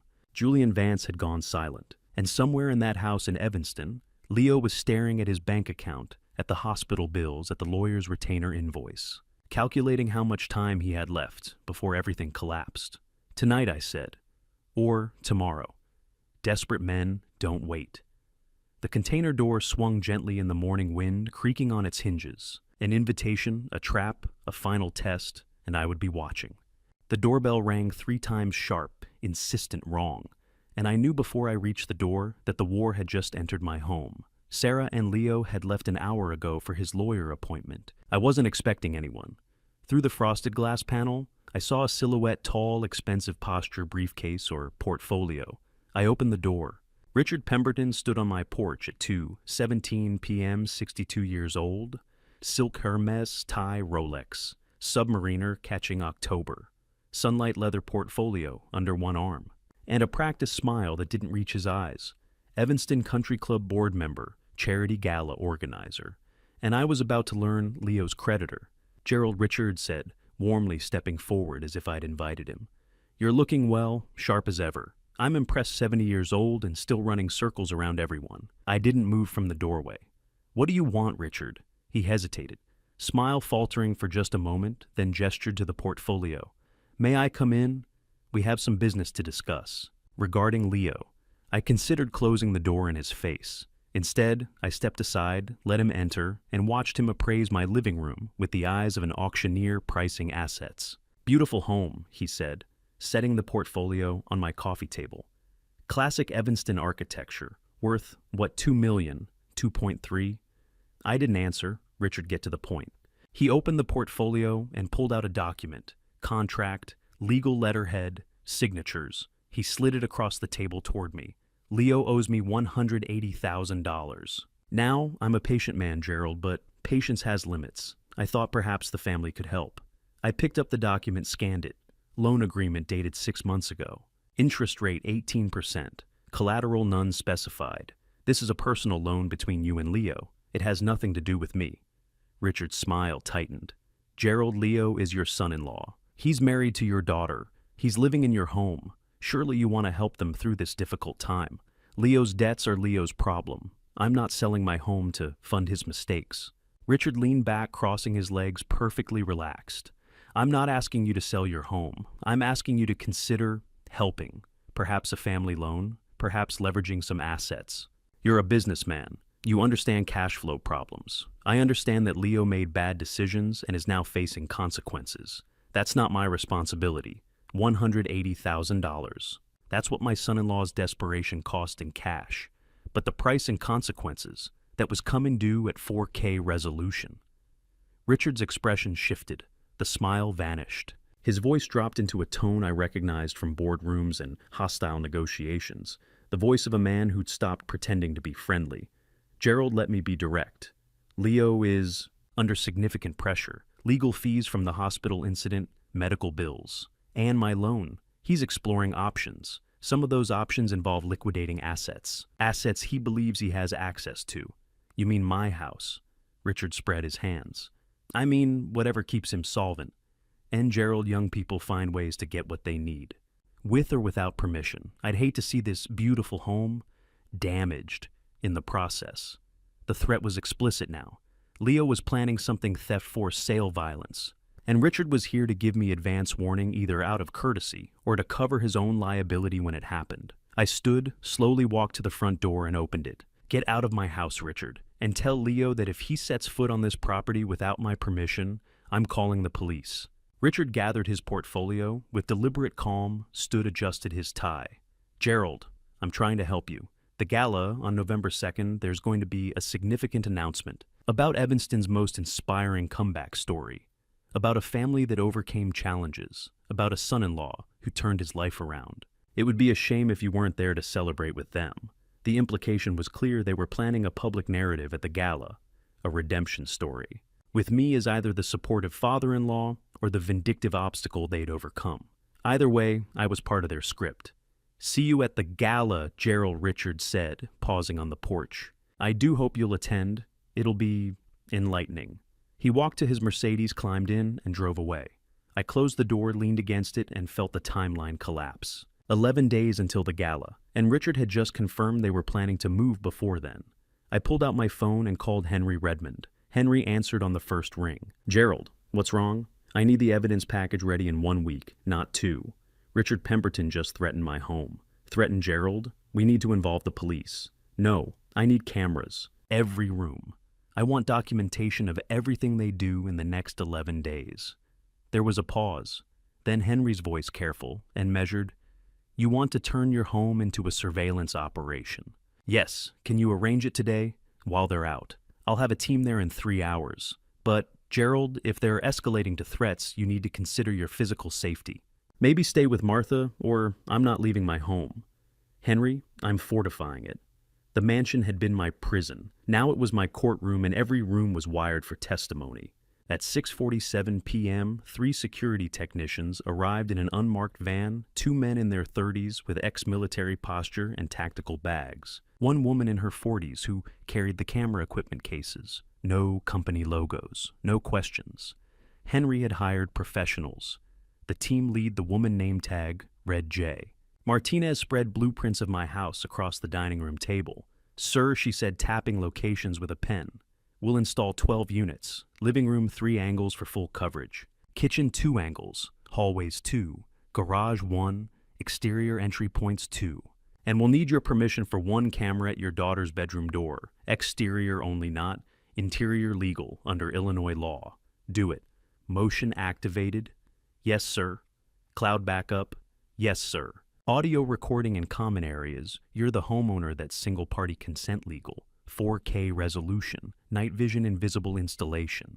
If they look for them, will they find them? Not unless they know where to look. Crown molding smoke detector housings, wall outlets. We specialize in domestic surveillance for legal proceedings. How long? 2 hours, 40 minutes. They worked in near silence, drilling pinhole openings, running fiber optic cables through attic crawl spaces, mounting cameras and smoke detectors and light fixtures, and the decorative crown molding Catherine had loved. I watched from the second-floor landing as they transformed my home into a web of glass eyes. At 9:15 p.m. headlights swept across the front windows. Sarah and Leo returning. I checked my watch. The technicians had been here 2 hours, 28 minutes. 12 minutes left. I texted the team lead. They're here. She replied instantly. East exit. 2 minutes. The team moved like shadows. Equipment-packed van, pulling away from the side driveway, gone before Sarah's key turned in the front lock. I was in my bedroom when I heard them enter. Heard Sarah call out, Dad. You awake? I didn't answer. Let them wonder. At 11:43 p.m., I stood in my bedroom holding a small remote control, pressed a button. The wall-mounted monitor came to life, cycling through 12 camera feeds. Living room, empty kitchen, empty hallways, empty garage, empty. Sarah's bedroom door, closed. Leo's office, dark. Every angle covered, every conversation soon to be recorded. I rewound the footage too. Earlier that evening myself, walking through each room, testing angles, triggering motion sensors. On screen, 6 versions of me stared back from 6 different perspectives. Living room, Gerald kitchen, Gerald hallway, Gerald garage, Gerald office, Gerald master bedroom, Gerald, 12 eyes, 12 witnesses, 12 pieces of evidence waiting to be created. How many cameras does it take to catch your own daughter in a felony? 12 apparently, and I just installed every one. I leaned close to the monitor, to my own recorded face frozen in the living room feed, and whispered, "Let them come." The screen flickered. Downstairs, a door creaked open. Sarah or Leo awake, moving through the house. The living room camera activated red recording light, invisible in the crown molding. Motion detected. Audio recording on. And I sat in the darkness, watching my daughter cross the living room on a glowing monitor, unaware that every step, every word, every plan she made in the next 11 days would be documented, time-stamped and saved to a cloud server Henry's team controlled. She paused in the center of the room, looking around as if she felt something, the sensation of being watched, perhaps. Then she shook her head and continued to the kitchen. Camera 2 activated. I watched her pour a glass of water, check her phone, type a text message. To Leo, to Richard, to Julian Vance.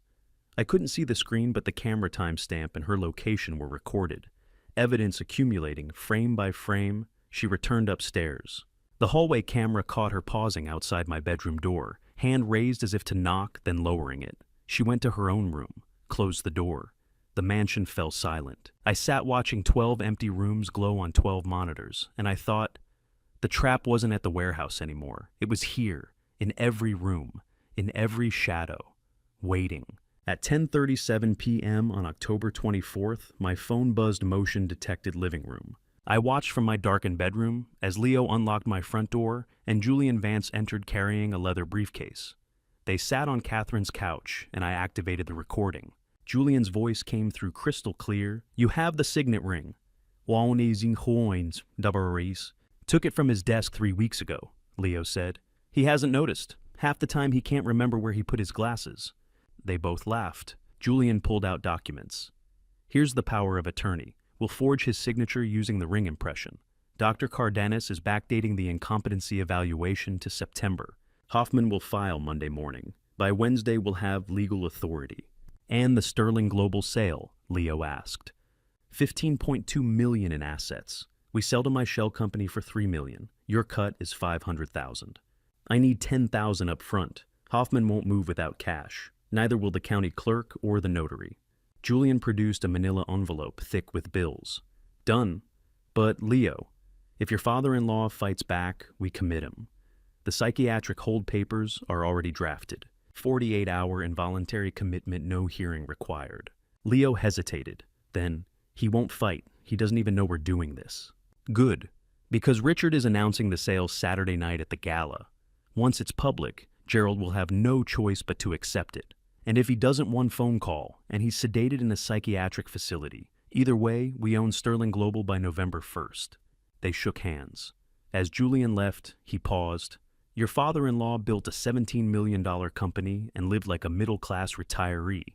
He hoarded wealth while you and Sarah struggled.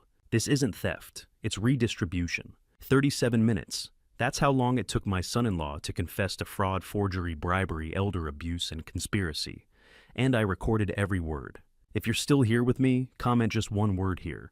I want to know who's still following this story right now. And just a quick note before we continue, the next part includes some dramatized elements for storytelling, so if this isn't your style, feel free to step away here.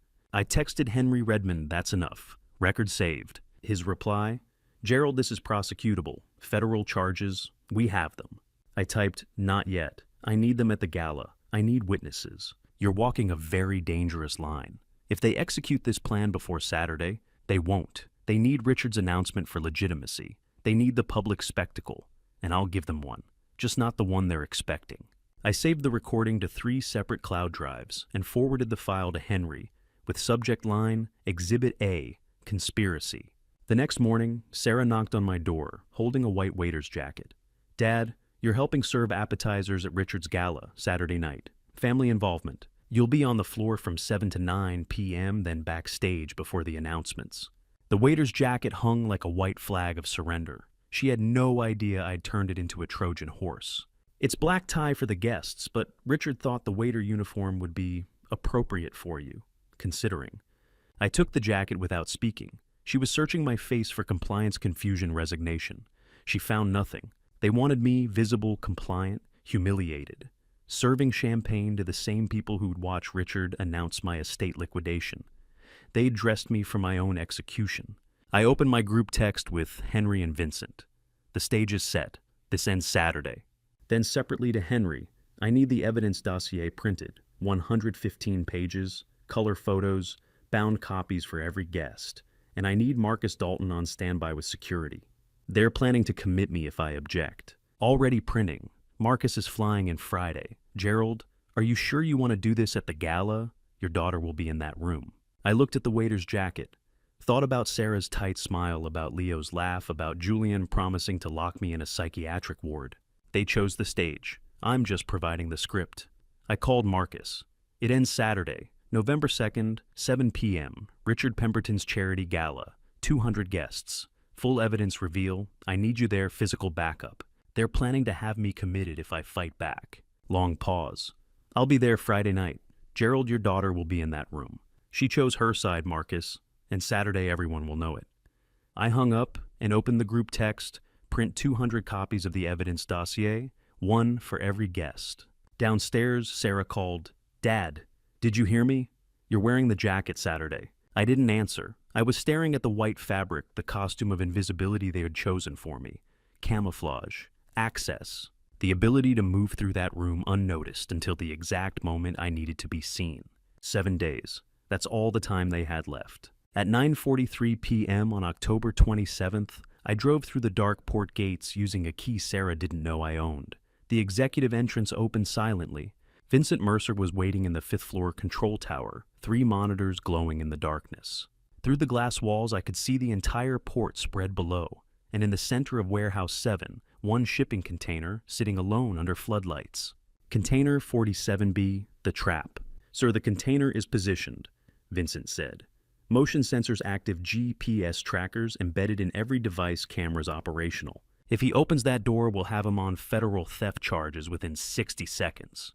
What's the total value? I asked. $180,000. laptops, tablets, cameras, drones, all real merchandise, all traceable.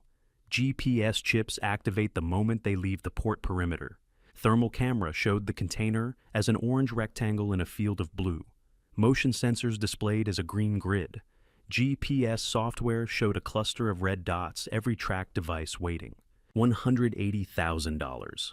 That's what it costs to bait a trap big enough to catch a son-in-law. Do you really think he'll take the bait? Vincent asked. It's risky if he gets caught before the gala. Your public reveal loses impact. I thought about the recording. Leo saying I need $10,000 up front. Hoffman won't move without cash. Desperate men always do, I said. Leo needs $10,000 for bribes by October 31st. That container is worth $180,000 on the black market. He'll come. And if he doesn't, then I have the fraud conspiracy on camera, the forged power of attorney plan, and 115 pages of evidence ready for Saturday. Either way, he's finished. The container just makes it faster. Vincent was quiet. Then, Gerald. Why federal? Why not just let him steal and call the police? I looked at him. Because state charges, he could plea down. Good lawyer, first offense, sympathetic story, he'd get probation, maybe a year. But federal interstate commerce theft, over $100,000. That's FBI jurisdiction, mandatory sentencing guidelines, no plea deals, 5 to 7 years minimum. I want him in a federal prison. I want it on his permanent record convicted felon served time. We sat in silence, watching the monitors. At 10:43 p.m., headlights swept across the perimeter fence, slow, cautious circling. The car passed by without stopping. At 11:17 p.m., I stood to leave. Vincent, keep the monitors running 24/7. If that container door moves, I want to know immediately. Phone alert, email, text, everything. And when he comes, let him take it. Let him load the merchandise. Let him leave the port. Let him think he got away with it. Then activate the trackers and notify me. We'll have GPS evidence of transportation, proof of intent to sell, and a clean federal case. Vincent met my eyes. Gerald, once you do this, once you go public, there's no taking it back. Your daughter will hate you. You'll be alone. I've been alone since Catherine died, I said. This just makes it official. I left the control tower and drove through the dark gates. In my rearview mirror, Sterling Global disappeared into the October night. The container sat in Warehouse 7, waiting. 4 days until the gala, and Leo had no idea he was about to walk into a federal offense. 2 days later, October 29th at 8:11 p.m., I stood in a hallway at Richard Pemberton's Highland Park estate wearing the white waiter's jacket. This was the pre-gala dinner, 40 guests, a dress rehearsal for Saturday.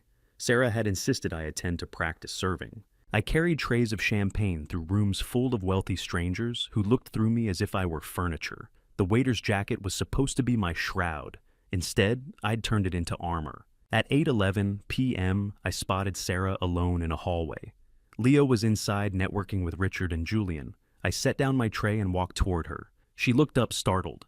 Dad, what? I dropped the mask, used my real voice, clear, sharp, commanding. Yes, Sarah, are you happy? Truly happy? Selling the house, your mother and I built the house where you grew up. The house where Catherine died, holding your hand. Are you happy watching Leo auction it off to pay his debts? Her mask slipped, just for 3 seconds. Her eyes filled with tears. Her voice cracked. Dad, Then Leo appeared at the end of the hallway. Sarah, everything okay here? And just like that, Sarah's mask snapped back into place. Her eyes went cold. Her voice hardened.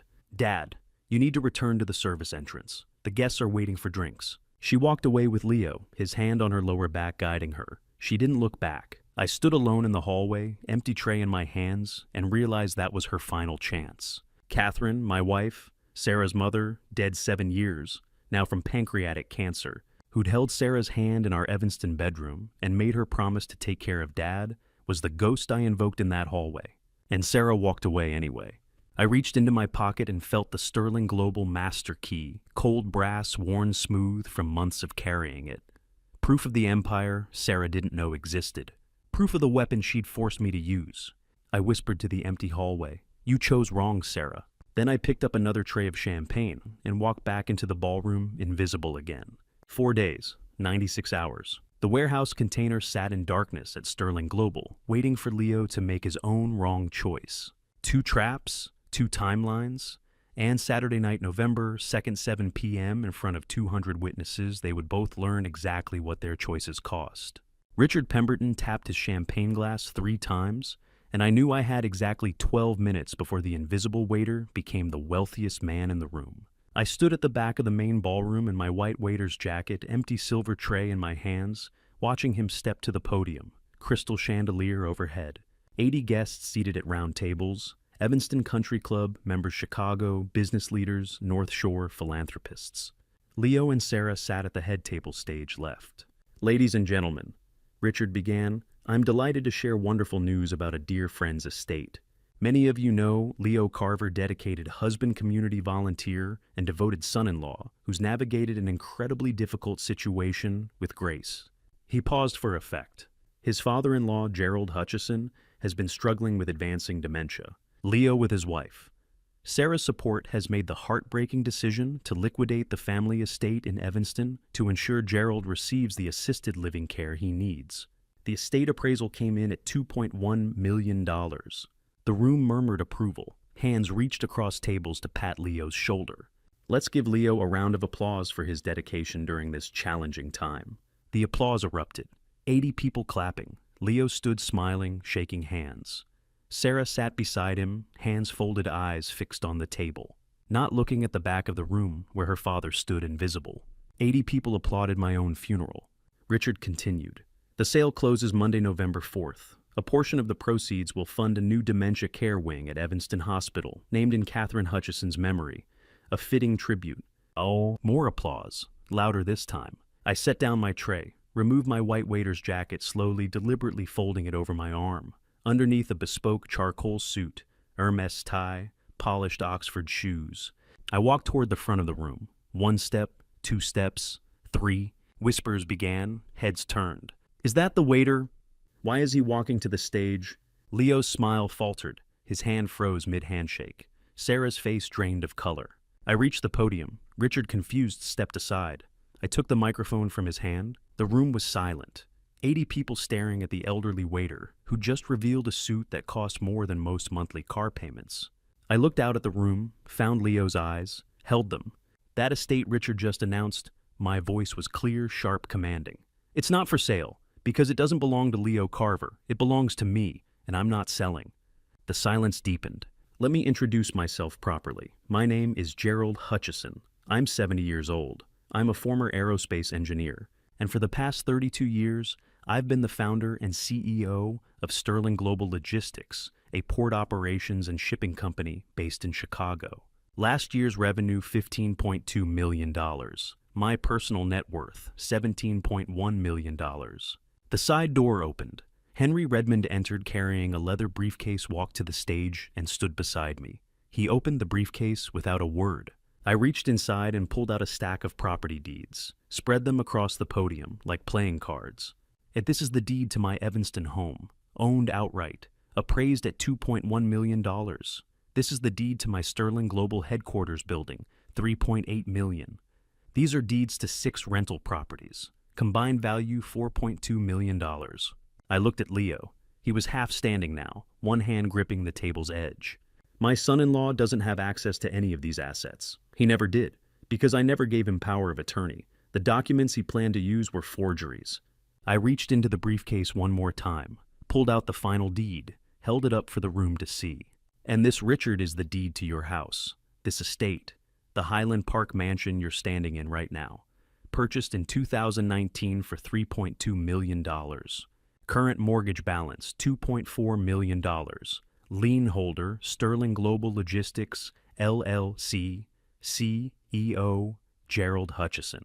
I walked toward Richard, placed the deed on the podium directly in front of him.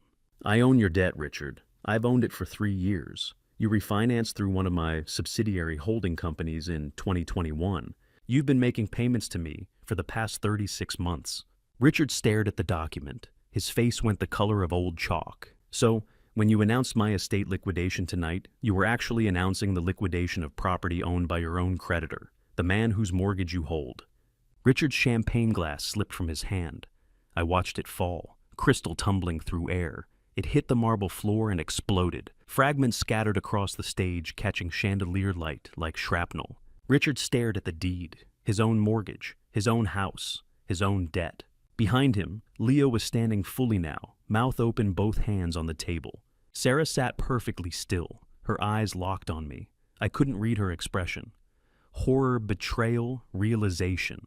Henry stood beside me, briefcase still open, waiting for the next move. The room waited. Richard waited. Everyone waited for me to explain how the elderly waiter had just become the wealthiest person in the room. I picked up the microphone again. Now let me tell you about the fraud conspiracy your golden boy has been running for the past 6 months, and the federal theft charge he earned 3 nights ago at my port facility.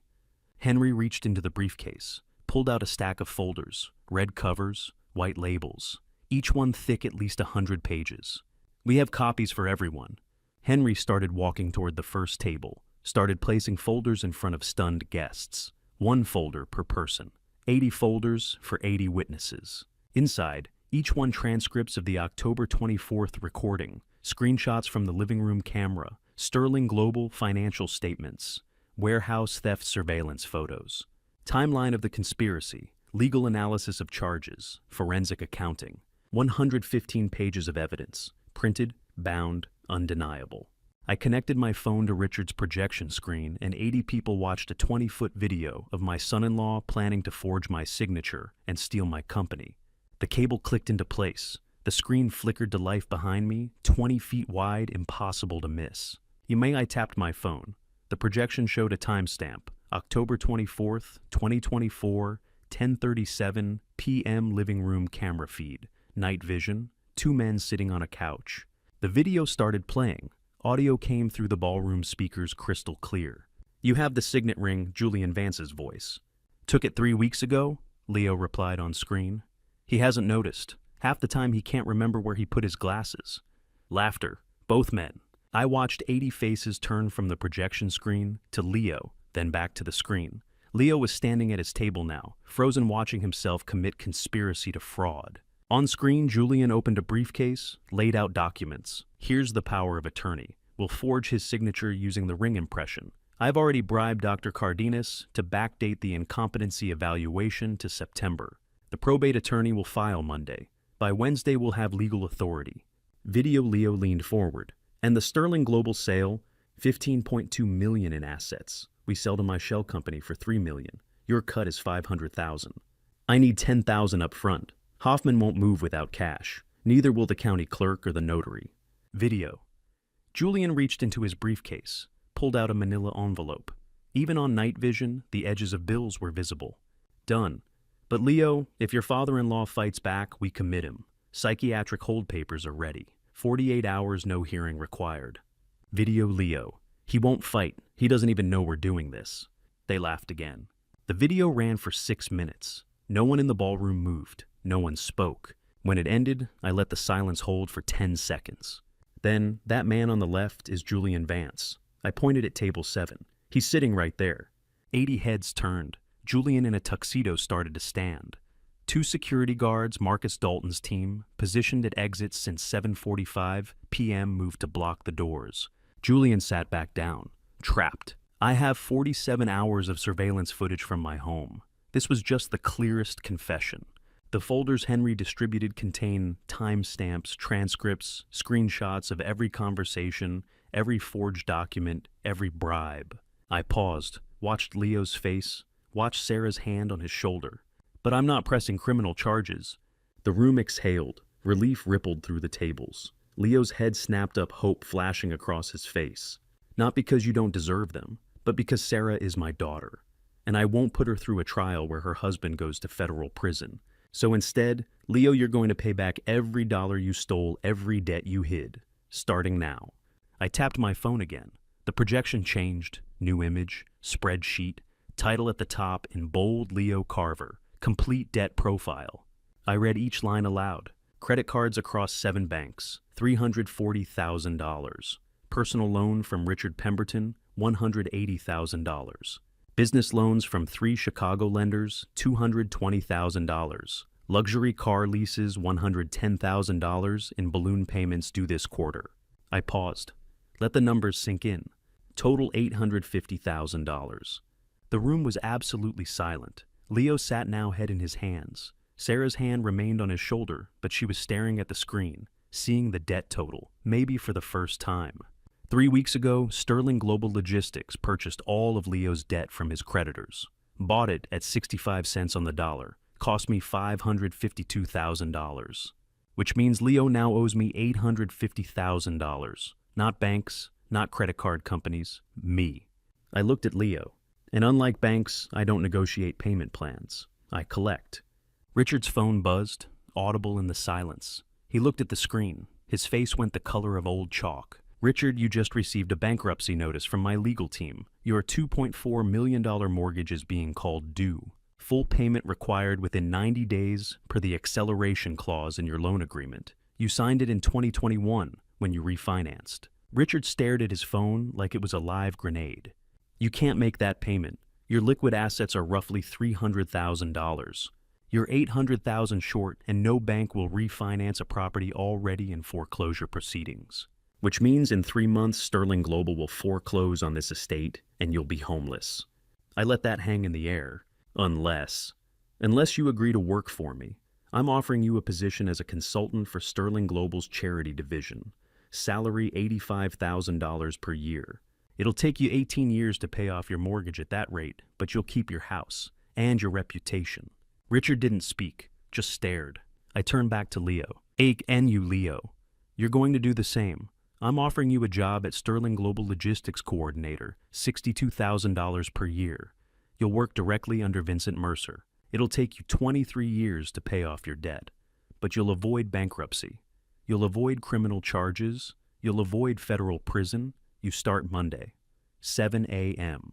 Leo's voice, when it finally came, was barely a whisper. This is insane. You can't. I can, and I did, 3 weeks ago. Your creditors were happy to sell. They'd given up on collecting from you. I paid cash. The debt is mine now, which means you are mine now. I tapped my phone one more time. The projection changed again. New video, night vision footage, timestamp, October 30th, 2024, 11:43 p.m. 2 men prying open a shipping container, loading electronics into a van, laptops, tablets, cameras. One of the men was clearly Leo. The other was Julian. That's federal theft, Leo. Interstate commerce over $100,000. FBI jurisdiction. Mandatory minimum 5 years. But I'm still not pressing charges because Sarah is my daughter. And I won't let her watch you go to federal prison. The screen froze on Leo's face. Night vision green, eyes wide, caught mid-theft. But the FBI has the footage, and they'll keep it. Just in case you ever miss a payment. Just in case you ever think about running. I smiled. See you Monday, Leo, 7 a.m. Don't be late. I turned from my broken son-in-law to Julian Vance and said the 6 words that ended a 3-year con. Let's talk about the fake intelligence. Julian sat at table 7, security guards 2 steps behind his chair. His face went pale. Julian, let's discuss the corporate intelligence Leo's been feeding you for 3 years. Every report, every financial projection, every strategic recommendation, Sterling Global's expansion plans, contract negotiations, client acquisition targets, all of it fake. The room stirred. Whispers began. I designed every piece of misinformation specifically for you. Leo thought he was stealing secrets. He was actually delivering poison I'd crafted for your business. Every number was wrong. Every timeline was fabricated. Every opportunity was a trap. And you used it all to advise your clients, didn't you? Julian didn't answer. Your consulting firm filed for bankruptcy yesterday. November 1st, 3 major clients discovered that the faulty intelligence cost them millions in bad investments. They're suing you for malpractice. Your professional liability insurance won't cover intentional negligence, which means your personal assets are exposed. I paused. And that signet ring Leo stole from my desk, I've flagged it with every major financial institution in Chicago. Any document bearing its impression is automatically flagged for fraud review. The ring is worthless now. 3 years. That's how long I fed Julian fake intelligence through my own son-in-law. And he never questioned a single number. I signaled the security guards. Julian, you're free to leave. I'm not pressing criminal charges against you either. But your corporate reputation is finished. Your consulting firm is bankrupt. Your clients are suing you. Every bank in Chicago knows your name is associated with forgery and fraud conspiracy. You're done in this city. The guards moved forward. Julian stood slowly, face ashen. He walked toward the exit, past 80 silent guests, past Richard, past Sarah and Leo. No one looked at him. He was already a ghost. The ballroom doors closed behind him with a soft click. Finality. I turned back to the room. I've spent decades building things, companies, wealth strategies. And I learned early that the best defense isn't walls. It's making your enemies think they're winning while you dismantle them piece by piece. I looked around the ballroom, at the Evanston elite who'd applauded Leo 20 minutes ago. I spent 7 years living modestly in that Evanston house, fixing my own gutters at 70 years old, stitching saddles in my garage, shopping at hardware stores. Not because I couldn't afford better, but because I wanted to see who you really were when you thought I had nothing left to offer. I wanted to know if people valued me for who I am, or for what they thought I could give them. And the answer from my daughter, from her husband, from this entire social circle was clear. Look around this room. Families buying luxury on credit, driving leased cars, wearing borrowed status, calling it success. That's not wealth, that's performance. And you all bought into it. You applauded Leo for liquidating my estate. You celebrated Richard's announcement. You smiled and clapped to a conspiracy that would have stolen everything I built and locked me in a psychiatric ward. Because Leo wore the right suit, drove the right car, said the right things. And none of you questioned whether the confused old man serving your champagne might be something more. I looked directly at Sarah. My voice softened, just slightly. Sarah, I hid my wealth to test you, to see if after your mother died, you'd show me the respect and love Catherine taught you. 7 years I waited. 7 years I watched, and you failed. She was crying now, face in her hands, shoulders shaking. You never once asked if I was happy, if I was lonely, if I needed anything beyond your plans for my assets. You never asked what I did all day in that garage. Never asked why I still fixed gutters at 70. Never asked if I missed your mother so much I could barely breathe some mornings. You just calculated estate values, discussed liquidation timelines, planned for the inheritance. My voice broke. Not much, just a tremor. You want to know what loneliness is? It's fixing a roof at 70 years old while your daughter calculates the estate value. That's loneliness. The saddest part, Sarah, is that I would have given you everything. The house, the company, every dollar I ever made, all of it. If you'd shown me even a fraction of the respect Catherine taught you to give. But you didn't. And now you get to watch your husband work for me for the next 23 years, paying back debts you helped him hide. I stepped back from the microphone. The room held its breath. 80 people frozen. Sarah with her face in her hands. Leo's arm around her now, role reversal complete. Richard stared at his bankruptcy notice. Julian was gone. Henry stood beside the podium, briefcase, closed evidence distributed. And I stood alone on the stage, looking out at 80 faces that finally saw me. Not the confused old man, not the invisible waiter, but the CEO who'd orchestrated every move for 7 years. The father who'd tested his daughter and watched her fail. The man who'd won everything and lost the only thing that mattered. The gala floor cleared as if I'd detonated a bomb. I stood at the center of the emptying ballroom, 115 manila folders scattered across white linen tablecloths, each one a 43-page indictment of the people I'd once called family. The chandeliers still glittered overhead, casting fractured light across abandoned champagne flutes and half-eaten plates. The air smelled of expensive perfume, fear, and the particular shame that follows public execution. I'd spent 7 years building this moment. Now I stood in its aftermath, watching my daughter flee through the north exit with her husband's hand locked around her wrist, and felt nothing but the cold arithmetic of victory. Henry Redmond approached from my left, his patent leather shoes clicking against marble. He was 70, silver-haired, dressed in a bespoke navy suit, and he'd been my attorney for 32 years. Behind him, Marcus Dalton stood blocking the service entrance, where a white waiter's jacket lay crumpled on the floor. Henry stopped 3 feet away and extended his hand. In his palm lay my father's signet ring, the one Leo had stolen to forge power of attorney documents. I took the ring and slid it onto my right hand. The weight felt different now, heavier. Henry's voice was quiet.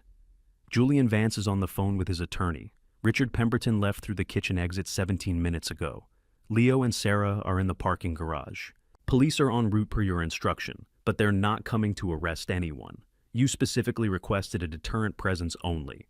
I nodded. The police would arrive, take statements, establish official record. But I'd structured everything to avoid criminal charges. No arrests, no prosecutors. No trials that would put Sarah on a witness stand. Justice without mercy, but also without destruction. That had been my design, so why did my chest feel hollow? Marcus approached. Sir, I've secured all recording equipment. 12 cameras, 18 microphones, 4 backup drives. Everything's boxed and ready for transport. The venue manager is asking about cleanup. I glanced at my watch. 9:47 p.m. The gala had been scheduled to end at 11. I'd planned the revelation for 8 p.m., anticipating 2 hours for aftermath. Instead, the room had emptied in 36 minutes. Vincent finished his call and crossed the floor.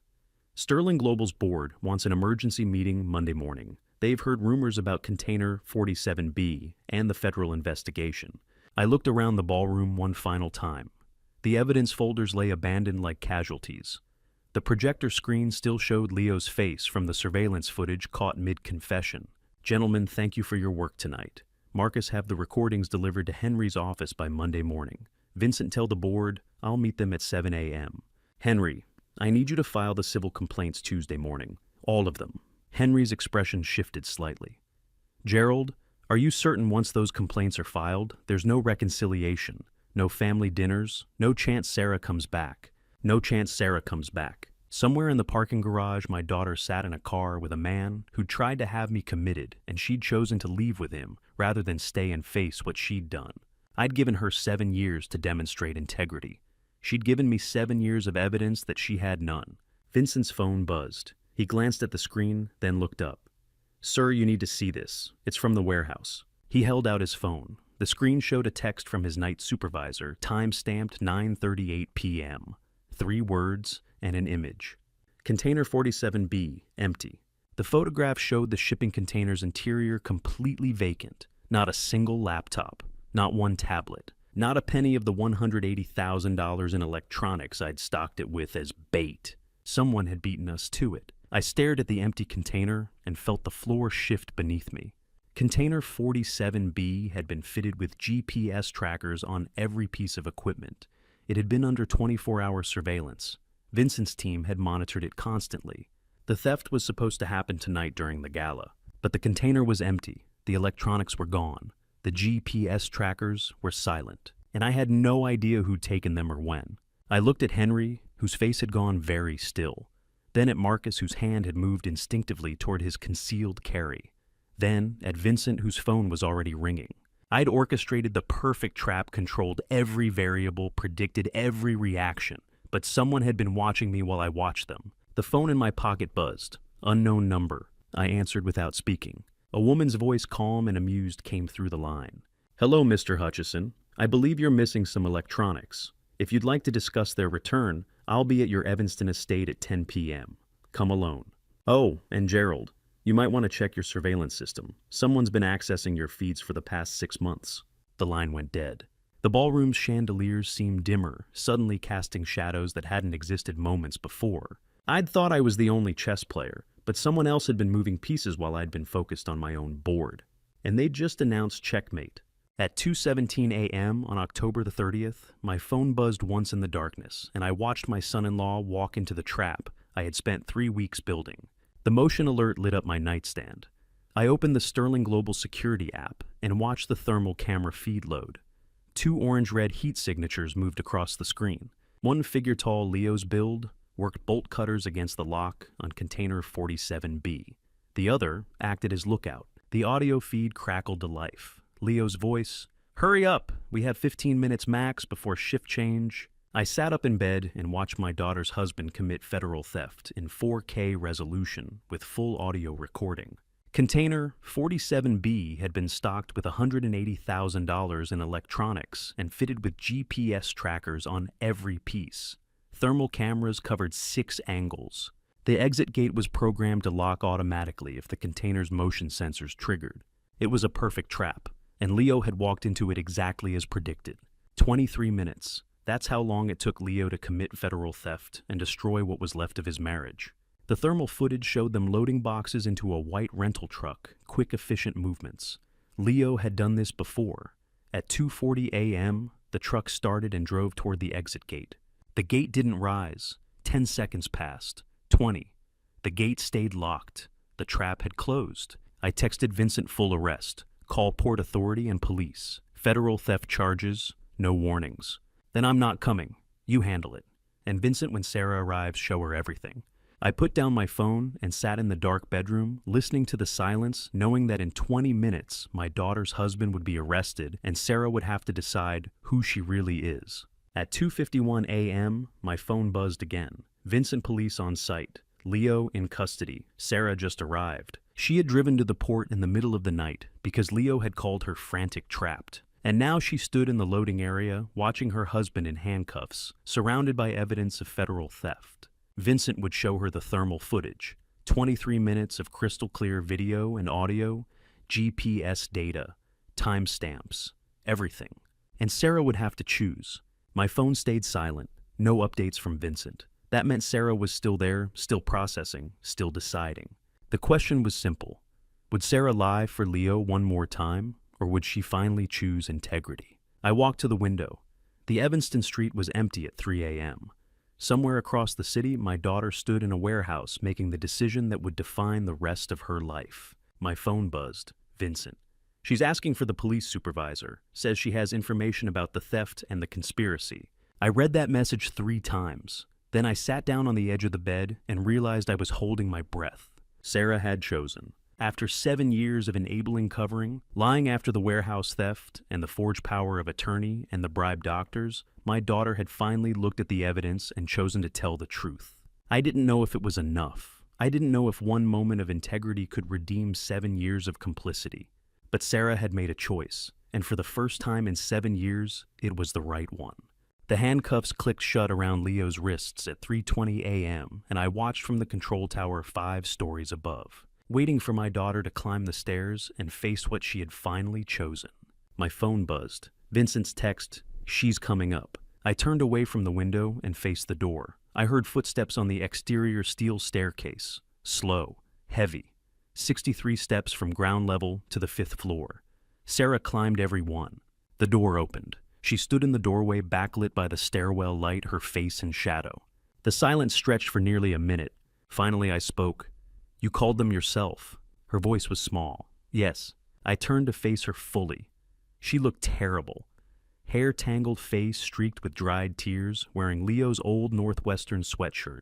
I delivered the truth I had been preparing since 2:17 a.m. "I didn't take your inheritance because you were bad, Sarah. I took it because you were weak. You only chose truth when lying wouldn't work anymore." I watched that land, watched her face crumble slightly, then set. "For 7 years after your mother died, I gave you every opportunity to show kindness, to show integrity, to ask me for help instead of trying to steal from me. You signed medical incompetency documents, you conspired to forge power of attorney papers, you planned to have me committed, all because you were too weak to simply ask." Sarah's voice was barely audible.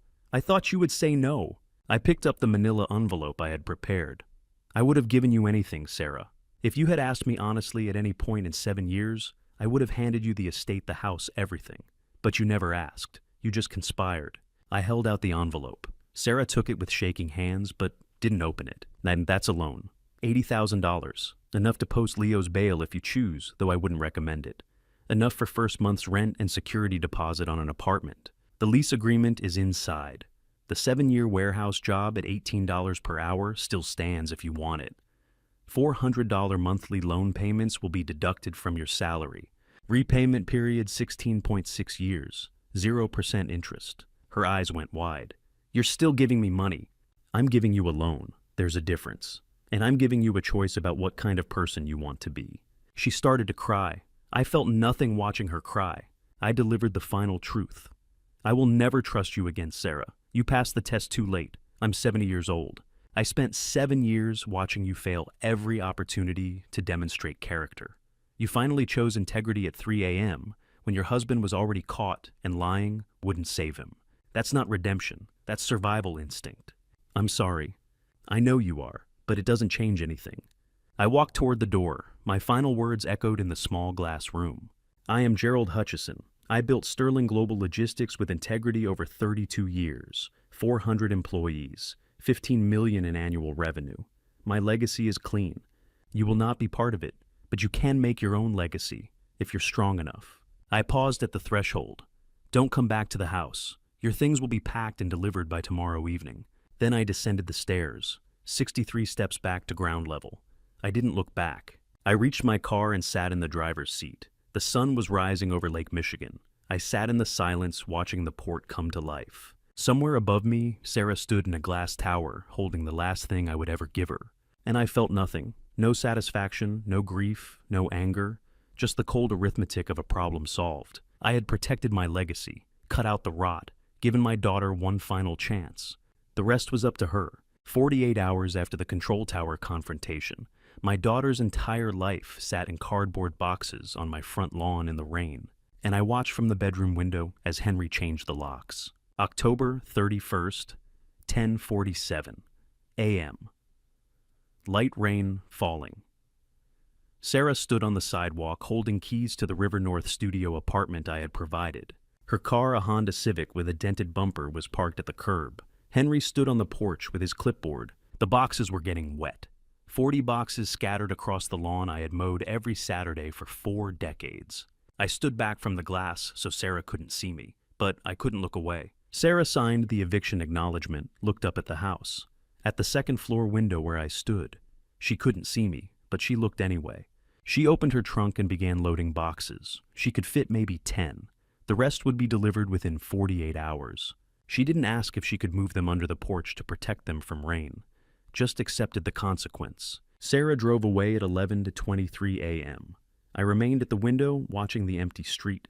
On November 1st at 6 a.m., Sarah reported to Sterling Global for her first day of warehouse work. Vincent sent me the attendance report. Sarah Hutchison. Day 1, on time, assigned to inventory/manifest logging. I deleted it, went to work, didn't check the security cameras. Over the first month, Vincent's reports arrived weekly. Week 1, no absences, performance adequate. Week 2, learning curve normal. Week 3, improving efficiency. I read each report once, filed them. Sarah was a line item now, an employee number, not my daughter. In late November, Rita mentioned to Vincent that Sarah had asked about my history with the company. Rita told Sarah, I started as a logistics coordinator in 1992, making $28,000 per year, worked night shifts for 5 years while building the company. Sarah said she didn't know that. Rita said, most people don't ask. 39 years as my daughter and she had never asked how I built anything. On December 3rd, Leo accepted his plea deal. 18 months probation, 500 hours community service, $180,000 restitution, and all social media accounts deleted. His influencer career was over. 2.3 million followers erased. Leo started his new job as a night shift manager at a 24-hour gym, $19 per hour, cleaning equipment, restocking towels. Sarah visited Leo on weekends sometimes. They sat in the gym lobby and had nothing to say to each other. The marriage wasn't legally over, but it had ended the night Sarah called the police. I sat in my Evanston mansion on December the 3rd at midnight and thought about Sarah sitting in a gym lobby with Leo, 2 people who had destroyed each other, sitting in silence. I thought about Catherine, who died in 2012, who would have grieved watching this consequence unfold. And I thought, this is what integrity costs. This is the price of clean legacy. I had won completely, removed the rot, protected Sterling Global, given Sarah one final chance. And I sat alone in a house too big and too quiet, eating vending machine dinners at 70 years old, working in a garage on engines that didn't need repair. Victory tasted like ash. The legacy was clean. The cost was everything. And I didn't know if Catherine would have approved or called me a fool. 12 days after watching Sarah leave with wet boxes on my lawn, Richard Pemberton asked to meet me at a diner in Waukegan. And I almost said no until I realized the mercy is not the same as forgiveness, but it might be the beginning of peace. December 15th, 11:47 a.m. I sat in a corner booth at the Night Owl Diner watching the door. Richard arrived 10 minutes late and I barely recognized him. He had lost weight maybe 20 pounds. The designer suit was gone, replaced by an off-the-rack navy that didn't fit right. I sold the Highland Park estate, he said without preamble. Paying debts, working as property manager for commercial real estate company now. First regular job in 30 years. I nodded, said nothing. I wanted to apologize for teaching Leo those poisonous values: wealth as status, debt as tool, manipulation as strategy. I enabled the conspiracy. I'm trying to rebuild my life on honest work instead of borrowed status. I don't expect you to care, but I needed to say it. I watched him for a long moment. Forgiveness is not mine to grant, Richard. You wronged yourself more than me. The question is whether you can sustain this change when nobody is watching. Richard nodded slowly. I understand. Thank you for meeting me. He stood, left a $10 bill for his untouched coffee, and walked out. I remained in the booth finishing my coffee, realizing I felt no anger toward him anymore. Just detached observation of consequence playing out. Mercy without investment. Distance without cruelty. Christmas came 10 days later. December the 25th, 6:17 a.m. I woke alone in the Evanston mansion for the first time in 40 years. Catherine dead, 7 years. Sarah didn't call. I expected devastation. Instead, I found peace. That surprised me most of all. I made coffee, sat in the living room, looking at old photographs. Catherine at 30 laughing, Sarah at 6 gap-toothed smile, sitting on my shoulders at the Michigan Avenue Christmas lights. I held each photograph for a moment, then put them back in the box. I spent the afternoon in my garage working on a leather saddle for the Disabled Veterans Therapeutic Riding Program. By evening, I had cooked dinner for one, eaten at the big dining room table, alone. And I realized I was content. The loneliness was real, but not unbearable. The victory was hollow, but I could live with hollowness. I had chosen this outcome, and I would choose it again. On January 15th, Vincent mentioned that Sarah sits in her car some mornings after her warehouse shift, just thinking before driving home. She had typed a text message to me that morning, an apology, stared at her phone for 3 minutes, then deleted it without sending. Sarah told Rita she realized words were cheap. If she wanted to prove transformation, she would do it through showing up every day for years, not through apologies after months. I felt something close to respect, not forgiveness, not reconciliation. Just recognition that Sarah was learning what I couldn't teach her: actions over words. On February 10th, I sat in Henry Redmond's law office, signing the updated will officially disinheriting Sarah completely. Estate divided among 3 maritime charities and the Catherine Hutchison Memorial Foundation Scholarship Fund. Henry asked if I was certain. I am certain. She made her choices. I made mine. This is my legacy. On March 12th, Vincent reported that Sarah was being considered for team leader promotion. Rita said she was reliable and humble. Vincent asked if I wanted to block it. I asked one question: does she deserve it based on work performance alone? Vincent confirmed yes. Then promote her. Standard pay, no special treatment, no contact with me.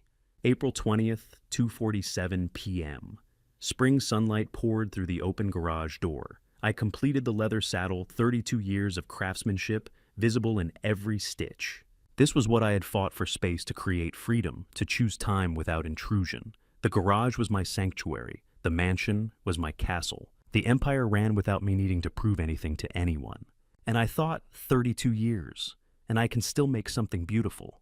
On May 15th at 7:43 p.m., I sat on my front porch in the wooden rocking chair, glass of bourbon in hand, watching the sun set over Lake Michigan. I reflected on 7 years, test designed, betrayal endured, justice delivered. I had no regrets about the test, or the confrontation, or the disinheritance. Only one regret: that Sarah couldn't pass a simple test of basic respect and kindness. But that was her failure, not mine. I raised the bourbon to the sunset, to Catherine's memory, to Sterling Global, to anyone who has ever been diminished, overlooked, treated as less. My voice carried across the empty porch: fight back, but fight smart. I drank. The bourbon burned smooth and warm. I stood from the rocking chair and spoke my final truth aloud. I am Gerald Hutchison. I am 70 years old. I built a $15 million company from nothing while the world thought I was invisible. I survived betrayal by my own daughter and rose stronger than I ever imagined possible. This is the story of a man who refused to remain invisible, who refused to be diminished, who chose dignity over the illusion of family. Because the most important thing I learned is this: it's not about how others treat you, it's about how you treat yourself. I finally learned to treat myself with the respect and love I always deserved. That made all the difference. I finished the bourbon, set the glass on the porch railing, walked back into my mansion. The door closed behind me with a soft click, final and complete. The story was over. I used to believe that loyalty inside a home was something you never had to question. That was my mistake. This family story forced me to confront a painful truth. Trust without awareness can become blindness. What happened to me wasn't just family betrayal. It was a slow unraveling of everything I thought was unshakable. And yet I also learned that silence, patience, and clarity can be more powerful than anger. If I could tell you one thing, it would be this: don't wait until respect is taken from you before you reclaim your place. Don't ignore the small signs. This family story taught me that character reveals itself under pressure, and family betrayal often begins long before the moment it explodes. I don't see myself as a victim anymore. I see myself as someone who was tested and finally chose to see clearly. God doesn't always remove you from the storm. Sometimes He lets you stand in it long enough to understand who you really are. And in this family story, I learned that dignity is not given, it is defended. This wasn't just family betrayal. It was a mirror, a lesson, a warning. Thank you for staying with me until the end of this journey. Now, I want to hear from you. Where are you watching from? And what would you do if you were in my position, facing that same impossible choice? Your perspective matters. If this story stayed with you, consider subscribing so you don't miss what comes next. Just a quick note: while inspired by a complex family conflict involving inheritance and control, certain elements have been dramatized for storytelling, and any resemblance beyond that is purely coincidental.